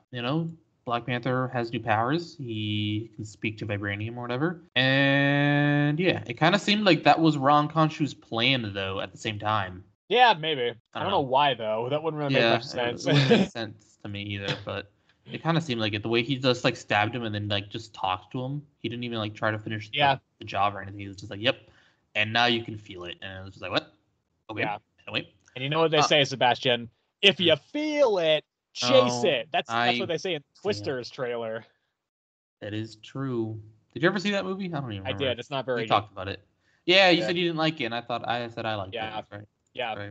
Right. Anyway, I think this one is this series is still just fine for me. Like genuinely, I'm gonna give it a 7 still. I'm gonna give it an 8. That's maybe a bit steep, but I'm feeling generous after feeling better about this issue than I have with some of the previous ones. So I'm gonna give it an 8. All right, yeah, 8 for number 8. There it is. Yeah. All right, Sebastian. How about we do a little series called Ain't No Grave? Anyway, this is the finale of Ain't No Grave. Ain't No Grave, number 5, written by Scotty Young, and the artist is once again Jorge Corona. This was a real contender for Pick of the Week. Honestly. This is like neck and neck with Transformers for me. This was you know what? Fuck it. I'm gonna give it to this. It's going back. I'm gonna change it. So this issue picks up right at the end of the last issue where Ryder is facing down death, and so she tries to she tries to like shoot him. Right? She tries to shoot him. Doesn't work. He's like, what the fuck? You really think that would work? And essentially, so he's like, okay. However many bullets you have left is how many chances you have to shoot me. For every bullet that hits me, I will give you more time. For every bullet that misses, I will show you a vision of the life that you are missing out on because of all your other, like, doing big train robberies and stuff. Well, not specifically because of that, just simply for chasing him down. See, but I don't think it was quite that because I don't think she would have lived to the. There's some of the Vision stuff is stuff where she's kind of dead for it anyway. So I don't necessarily know that had to do with him. It could have just been, I don't know. I kind of interpreted it as like her lifestyle of being like a bandit kind of led to the fact that she didn't have the life with her family that she otherwise would have. I don't know though. Regardless, she misses every single shot she takes, and as a result, she's seeing these flashes of like her daughter and her future granddaughter, and kind of the way that she is remembered by her family. And so she does not take it well that she does not get any more time because she didn't get any of the shots off. And I think that it's a really interesting characterization of Death because he does seem initially quite sinister. His visage is pretty creepy, and a lot of this first part when she's trying to kill him, he's kind of taunting her and is like, "You fucking idiot! Why did you think this would work?" But at the same time, once she actually has missed all the shots, he does kind of turn to this figure where he's like, "Hey, your family will always remember you as their mom who was always very positive in her life and everything." And so he kind of turns to this comforting figure and even allows her to go and see her family one more time before she actually dies. He'll say goodbye, but he kind of does a little bit, go ahead. He extends an arm and like, all right, go ahead. And then she runs into a force field or something and is not able to do that. And then in this glorious final page, you just see the bony arm of Death reach out with a fucking revolver and just shoot her in the back of the head. And it's framed. It does one of those things where it's the letters bang, spelling out bang, and the art is kind of filling in those letters. So it's kind of this. It's hard to explain. Obviously, this is the thing with the show. I sometimes will just end up explaining art, and it's like it doesn't really work like that. But such an incredible, just simple, absolutely, but incredible last page of just to really get that maximum impact in there. And I think just this whole thing, it pulls it all together in an incredibly satisfying and impactful way where I do think it would not have fit this series for Ryder to actually escape death. I don't think, now, especially seeing the end, it makes so much sense for this to be where it ends up that it just seems incomprehensible that it would have gone any other way. And I think the way that it's done here with this kind of duel, this very Western coded duel in a kind of like a high noon setting between Ryder and Death was incredible. I think the way that you're seeing flashes of the life she could have had is just, adding to all of that. And yeah, the impact of that last page is just astounding. So I don't know if I have much to say besides that, other than the art is spectacular. This is honestly, as far as I'm concerned, career-defining work from Jorge Corona. I am a relatively recent appreciator of Jorge Corona's art between this and Transformers, but this is I was just looking at this holy fuck. This is, in my eyes, Jorge Corona, this has kind of made me believe that he is one of the best artists hands down in the business currently, and it's just absolutely a glorious and incredible showcase of his art told through a really effective, though still somewhat simplistic story. So I thought this was incredible. This series I think has largely been very good. There were some kind of points where it didn't gel with me quite as much as some of the others, but I think on the whole, just an astounding miniseries from this creative team, and just it makes me want to go back and read some of their other work, because this creative team has worked on 2 other series prior to this, and I'm very excited to go and check those out after how much I enjoyed this series. No, this one, great send off to the series, great ending, just absolutely amazing. Yeah, just Death himself too. Felt sinister, but at the same time, he was caring, towards the end. The beginning, he shows her all the lives she's taken throughout the years and stuff like that. He explains to her that this one time she killed the village doctor, and how many people died simply because of that, because they didn't have medicine and stuff like that. And obviously she's I haven't killed as many people, but he's you really have. You've killed many people. And so she obviously fights that back and stuff like that. And so that's when he gives her the deal. You shoot me, you live longer, you miss, I show you what your life would have been like, or whatever like that. See, so yeah, so like we were talking about earlier, the way I interpreted that was that he's basically explaining that instead of coming after him and trying to prolong her own life, she should have just stayed with her family. And that her missing is him showing what she is missing since she decided to leave them and come after Death himself. So the future we see at first is I believe it's like the daughter, and then eventually we see like the granddaughter, and then I think we see the granddaughter with her children, I think as well, if I'm not mistaken. It's just like future generations. I don't think it went quite that far down, but yeah. It was just like future generations, but like not only that, it's just like her house and the way it's grown. It like grew into like kind of like a small village as well, like with multiple houses and like very like luscious green, like a lot of gardens, all that stuff. Like it's very self-sustaining and just like it's just like thriving with life. Honestly, it looked like, and that like really broke her down towards the end, and so like he becomes carrying death at that point. Like he doesn't. Like it's always like the thing with death. Like he appreciates life, but he knows when life has to end. Like nobody can really cheat death, obviously. And reading this, I thought that's what was gonna happen when she was like, let me see my family one more time or whatever. I thought she was gonna find a way to like cheat him out of it towards the end of there, but she doesn't. She's like, it'd be nice to like talk to them one last time, and death supposedly allows her to, but then like as she's walking, he pulls out the pistol and shoots her in the back of the head. But yeah, just this entire thing is very, very well written. I would say the only gripe I had was with the last issue where it was no dialogue, where I said I think it suffered a little bit because of that.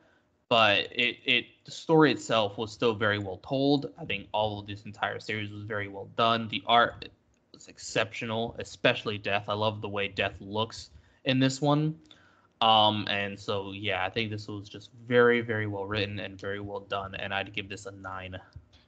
I'm gonna give it a 10. Yeah, just stellar conclusion to a very, very solid series. Yeah. Okay, Sebastian, here's the thing, right? Here's the thing. We're going to go and talk about the Department of Truth, number 25 for me, number 3 for Sebastian. So once again, I will let Sebastian take this away as he talks about his experience with the Department of Truth, number 3. Department of Truth, number 3. Yeah, man, I won't lie. I was a bit confused. There was a lot of narration in this one. I felt like more so than the previous ones that the previous 2 that I read. I felt like this one more so, because whenever there was narration, we weren't looking at anything. It was just narration. And so they were trying to narrate a thing that I couldn't see what was happening. So I was kind of struggling to figure out what was going on. I got it towards the end.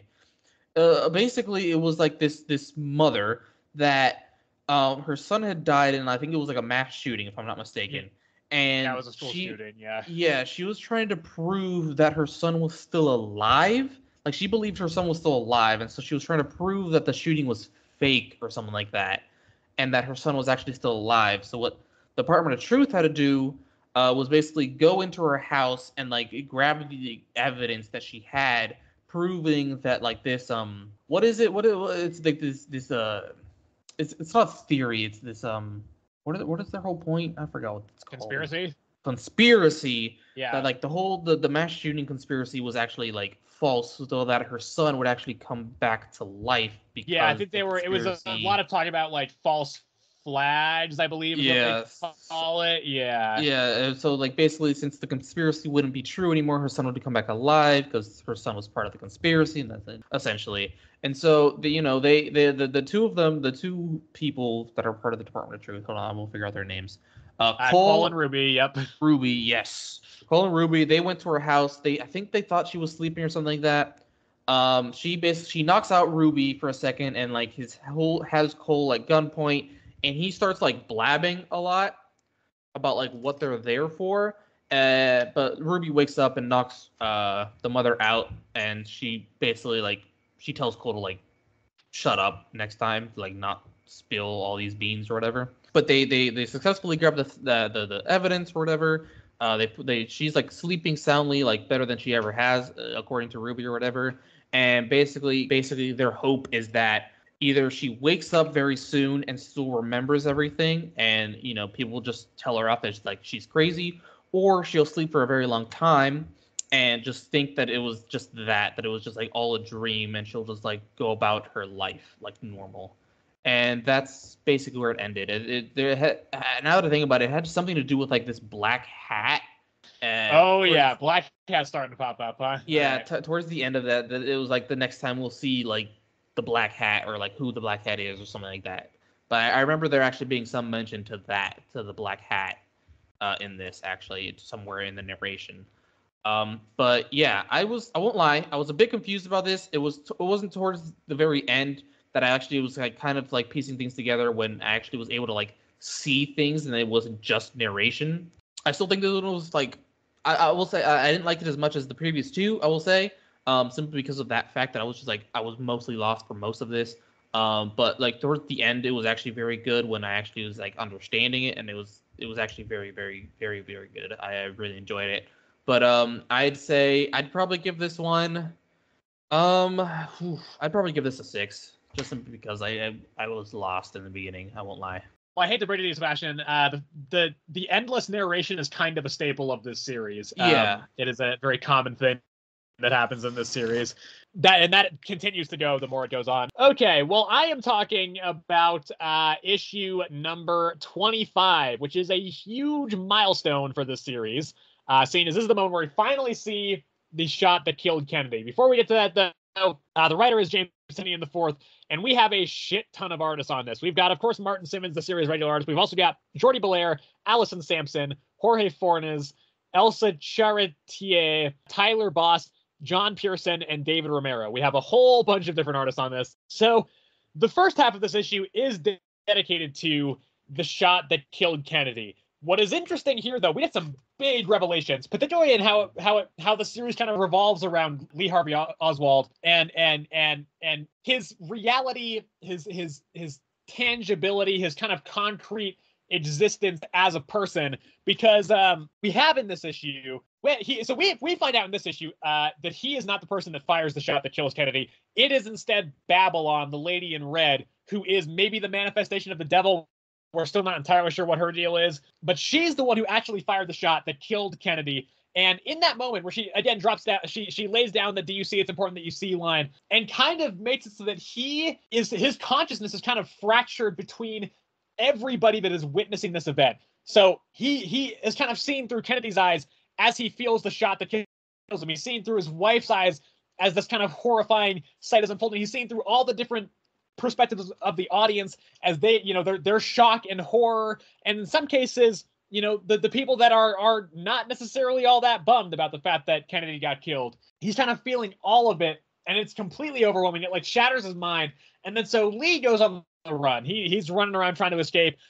Goes into this theater, and this is where things get tricky because Lee manages to escape, but the police, they still do get somebody for the murder of Kennedy. However, it's maybe not Lee, but maybe it is.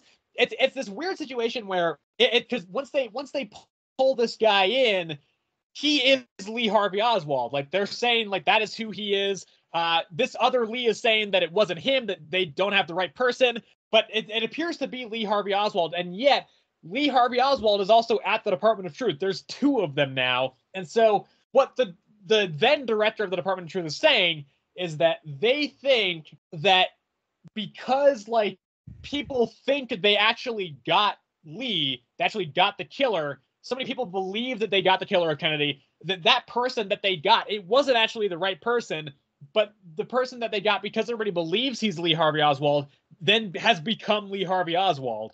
And so now there kind of exists two Lee Harvey Oswald, but there's also the question of like, well, maybe they did get the real Lee, but people believe there's some conspiracy and that the real killer got away. And so as a result, Lee did get picked up by the Department of Truth. So it's like, it's not really clear which one is the real one, but there's kind of two of them coexisting at the same time now. Very cool ideas there. I think that really was really effective. And then we kind of have Lee kind of talking to the Department of Truth and saying like, he thinks that Babylon created him to kind of carry out her will and that he's doing all the stuff that she wants him to do. And that's kind of where the rest of the issue lies, is in Lee kind of explaining that and the collective belief thing and how he thinks he's kind of a product of collective belief. And then so it ends with Lee kind of finishing out his conversation with Cole and being like, we'll talk more later. There's some more stuff to talk about, but we'll talk later. And so this is very good, I think. I do think this is very good. I don't think it's quite as good as the first issue in this arc. I think the kind of shock of seeing Babylon show up at the Kennedy assassination was ultimately more impactful than the actual shot in this issue. However, I do think the developments around Lee and the kind of potential of the collective belief creating a new second Lee Harvey Oswald, I think spins this whole thing in an incredibly interesting direction. I think that's super cool. And again, just the whole mystery behind Babylon is still so fascinating.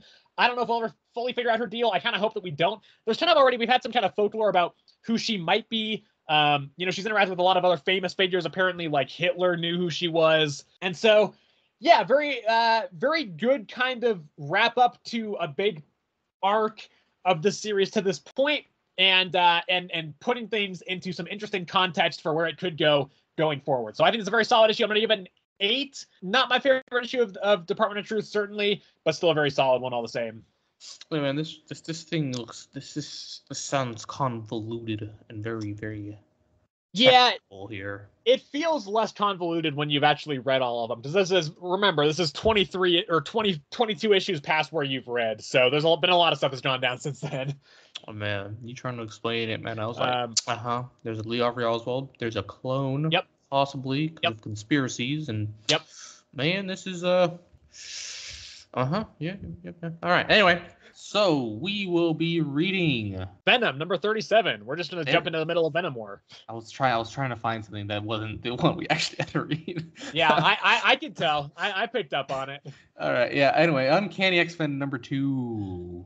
Yes, this is indeed Uncanny X-Men number 2, written by Gail Simone, and the artist is David Marquez. Now, if you remember, Sebastian, I would not shut up about how much I loved issue number 1. Yes. I think issue number 1 was basically a perfect superhero comic. It was an incredible start to this new series, and just really made me excited for where this was going. I, as a result, was incredibly excited for this issue. I have been looking forward to this issue since the first issue dropped. I have been very eagerly anticipating it. And as a result, I feel like I let my hype from the first issue get a little bit out of control, because I do think that as a result, this issue, I don't think is as good as the first one, and it did end up being a little bit disappointing for me as a result of that. In this issue, at the end of the last issue, first of all, we had this group of mutants show up.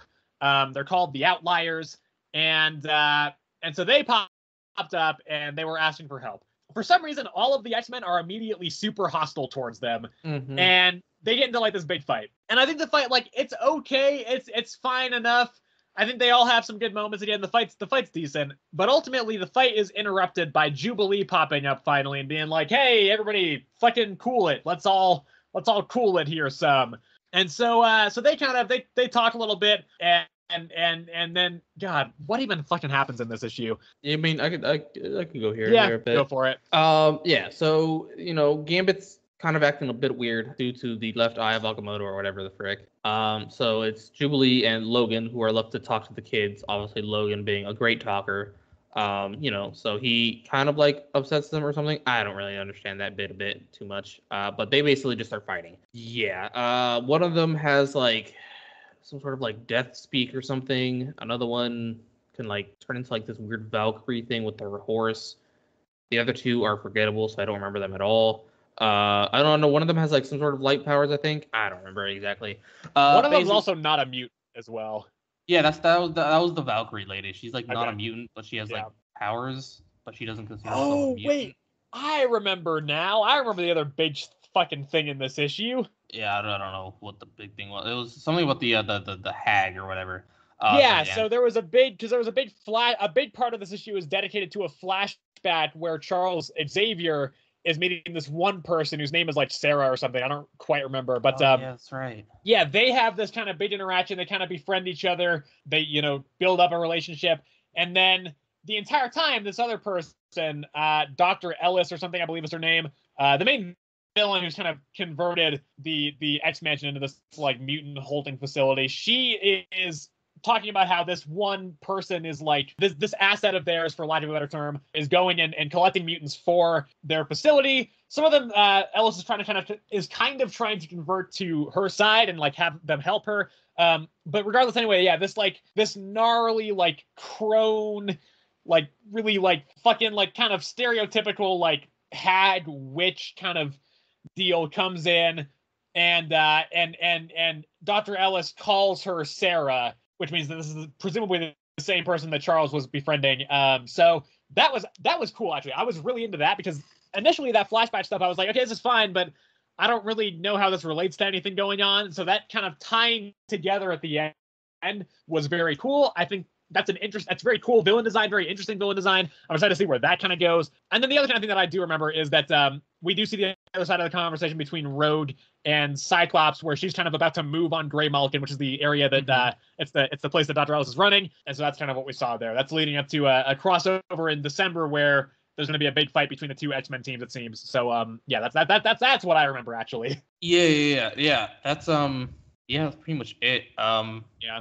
I think I remember Logan saying that he was hostile towards the kids because they had like the stench of death on them or something like that. Yeah. But I think that was just because they were being chased by the hag. I'm not too sure about that. But then again, one of the kids is like I said, like speaks death or something like that. I don't know. It has something to do with he has death in his name, in his mutant. I also as Rogue think it's Deathstream is the name. Yeah, that one.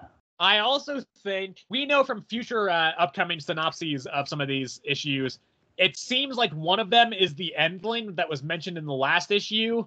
That's gonna like destroy mutant kind. So I do think that's probably part of why Logan can kind of smell death and just has a weird vibe from them. I think that's probably part of it. Yeah. Okay. Yeah.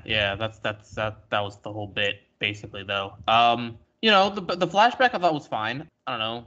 I didn't really think much of it. I'll be honest. I figured it had something to do with something. I kind of had forgotten her name like the second they mentioned it. So when the other lady mentioned Sarah, I like completely spaced on who that was or whatever. Yeah. So yeah. So I thought that was just like a random, just little flashback. I know Professor X. I figured he had connected in some way since they're at the X Mansion. So I thought that was like the whole reason they like were like flashing back on him. But yeah, I think the hag design is pretty cool looking. I'm interested to see who this what Dr. Ellis is what you used to call her, right? That's what I think so. Yeah. I'm curious to see what her, what her whole plan is towards the end. If she's just kind of like another Amanda Waller, but against mutants specifically. And so, I don't know. I think this one for me is about the same as the last one, because even the last one, I didn't love the last one. I thought it was fine. I thought it was like all right. Like I know you like thought it was like the best thing you've ever read in your life, but yeah, no, I didn't think that of the last one or this one. I think they're both just fine. If I had to say, man, I don't even know. I think I would say I liked the last one a little bit more simply because of the whole like hospital scene with that other mutant. Yeah. That part I did like, but the rest of it for me was just like whatever. So yeah, I'd say the last one I liked a little bit more, but this one it's not too far off. So yeah, just a 7. Yeah, I'm also gonna give it a 7. I do think like I think the fight with the Outliers, which is the name of the group of other mutants that pop up, it's fine. Although I do think that it's just compared to the dragon fight from last issue, it's just not as cool. I don't think, and I think the interpersonal drama and everything doesn't quite land the same way that it did in the first issue. I do think that's fine though, because like the first issue was designed to hook you in, get a whole bunch of new readers, introduce all the new concepts and everything. Second issue, right? It kind of makes sense for it to slow down a little bit as it starts to develop some of those ideas further and explore them a little bit. So, it doesn't make me less excited or hopeful for the future of this book. I'm still very optimistic about this book overall. It's just that this issue in particular did not land quite as well for me as the previous one. And that would lead us to the event stuff. Starting with Absolute Power Task Force 7, number 6, written by Stephanie Williams, and the artist is Kari Randolph. So this is the second to last issue of Task Force 7. I also think it is, so far, the worst issue of Task Force 7. I don't think it's terrible, but it just didn't quite flow as well for me. I didn't think it was quite as interesting. This basically deals with the Wonder Woman Amazo robot going to Themyscira and going after what's called the Well of Souls. So the Amazons kind of learn about this. One of them has a vision about it, and so they kind of go and confront the Amazo robot. And then the Amazo robot fights a whole bunch of them, and then it extracts a couple of these souls that are in the Well of Souls, these kind of metahuman souls. It absorbs their powers from there, and then it just kind of leaves. And then the other part of this issue is we see more of Steve's adventures in Gamora. He kind of, for some reason, just decides to confront Waller once the alternate universe, Donna Troy, goes back to her universe. And then Steve runs away and runs straight into Diana and Damian, who are orchestrating a breakout from Gamora Island.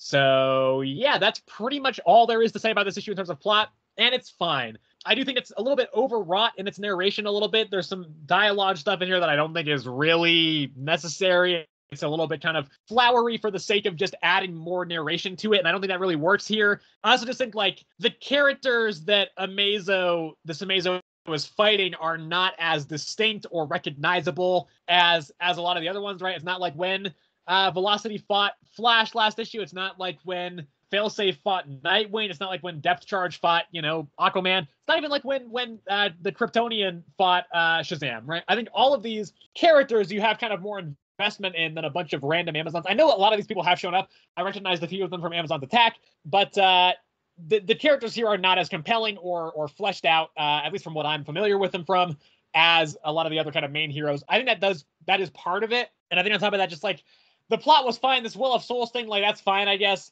But it didn't really feel that compelling, or like the fight was that great.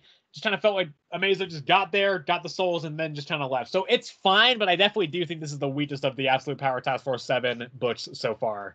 Yeah, Yeah, I could see that, honestly. Yeah, because it felt like last, because he had already fought Wonder Woman, Wonder Woman, and so he'd already taken her powers. So like it was a lot less about focus on that and just like destroying the Amazons in general, but not even like that. It was just the Will of Souls that they have, and just stealing some, like, I don't know. I've never heard of some of these people. I think all of them, actually. I've never heard of them. Some random peeps that like somehow Amanda Waller knows about and like their powers and stuff. So yeah, so she makes him stronger. We do see a bit of the like personality taking over, but then him getting rebooted, and so it doesn't really matter as well in this one. I don't know. It seemed like it wasn't as strong of a hold, I'm assuming, considering what happens in the next next issue we're gonna talk about, Green Lantern. Nothing happens to Jadestone, but I think this one was fine. It was nothing too much happened. I'm gonna be honest. A couple Amazons died because of this robot. I don't know. Is it Paradise Lost? Okay, yeah, Paradise Lost. But that's like pretty much it. He steals some powers from the Wolves of Souls, and that's it. There's the Steve Trevor bit, but and then he meets Diana and Damien as well. That's right. But yeah, I don't know. It was pretty all right. Probably give it like a 6. I'm gonna give it a 5. Just like real middle of the road, kind of nothing to write home about. Yeah. That will lead us to the final issue of the week, which is, of course, Green Lantern number 15. Of course, how could it be any other issue, Sebastian? Written by Jeremy Adams, and the artist is Fernando Pasarin. And then, of course, we have a backup story written by Philip Kennedy Johnson, with the artist being Montos. Now, Sebastian, do you want to talk about the main story first or the backup story first? Let's just do main story real quick. Okay.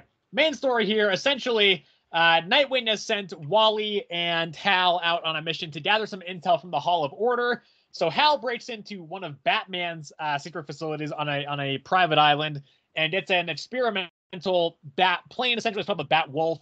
And there's a fun little moment where they're kind of talking about it, and he's talking about how it has a penchant for exploding if you accelerate too fast, which is a fun little moment there. So Hal flies that over to the Hall of Order, and there's a fun little scene where he's kind of trying to gauge the capabilities of this Bat Wolf, but because it's Batman, it doesn't have any lethal options. It's all non-lethal stuff. So he's like, all right, what can I fucking do here? So he just decides to drop a Batmobile into the Hall of Order.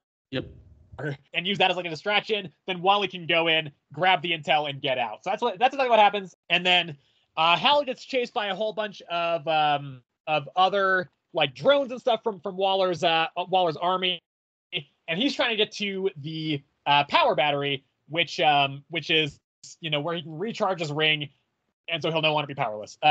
So on the way there, he gets like knocked out of the plane, is about to die. He's about to hit the ground, doesn't manage to get the battery recharged yet. But then Jadestone pops up and saves him, because earlier in the issue, Alan Scott had a conversation with Jadestone, basically being like, "Hey, you can choose your own, what you want to do here. You can choose if you want to work for Waller or go and try and help us." And so he decides to ultimately help Hal.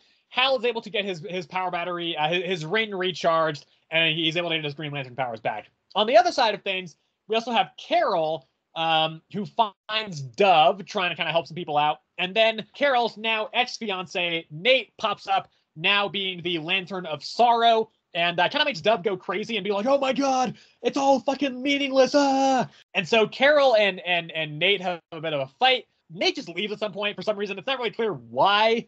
Just into a future issue to be dealt with later. And then Carol goes and reunites with Hal in the power battery area, and they're like, all right, let's fucking go. We got our rings back and we can do some cool shit now. So that's the main story. And I think the main story, it's solid as always. I think it's consistently a very solid series.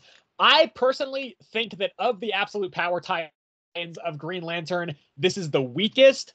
This one did feel the most looped into Absolute Power. I think that's partially why that was the case, because it did feel very kind of heavily connected to that. That's not necessarily a bad thing. I think Absolute Power's been pretty good on the whole, but it did just feel like kind of a diversion more of the main plot, with the exception of the Nate and Carol stuff, which I actually found less compelling in this issue than I had in previous ones. So I don't know. The actual conversation between them I didn't think was as interesting as the build-up of that. So as a result, I do think this is a weaker issue than the past couple of Absolute Power tie-ins for Green Lantern. However, I don't think it's bad.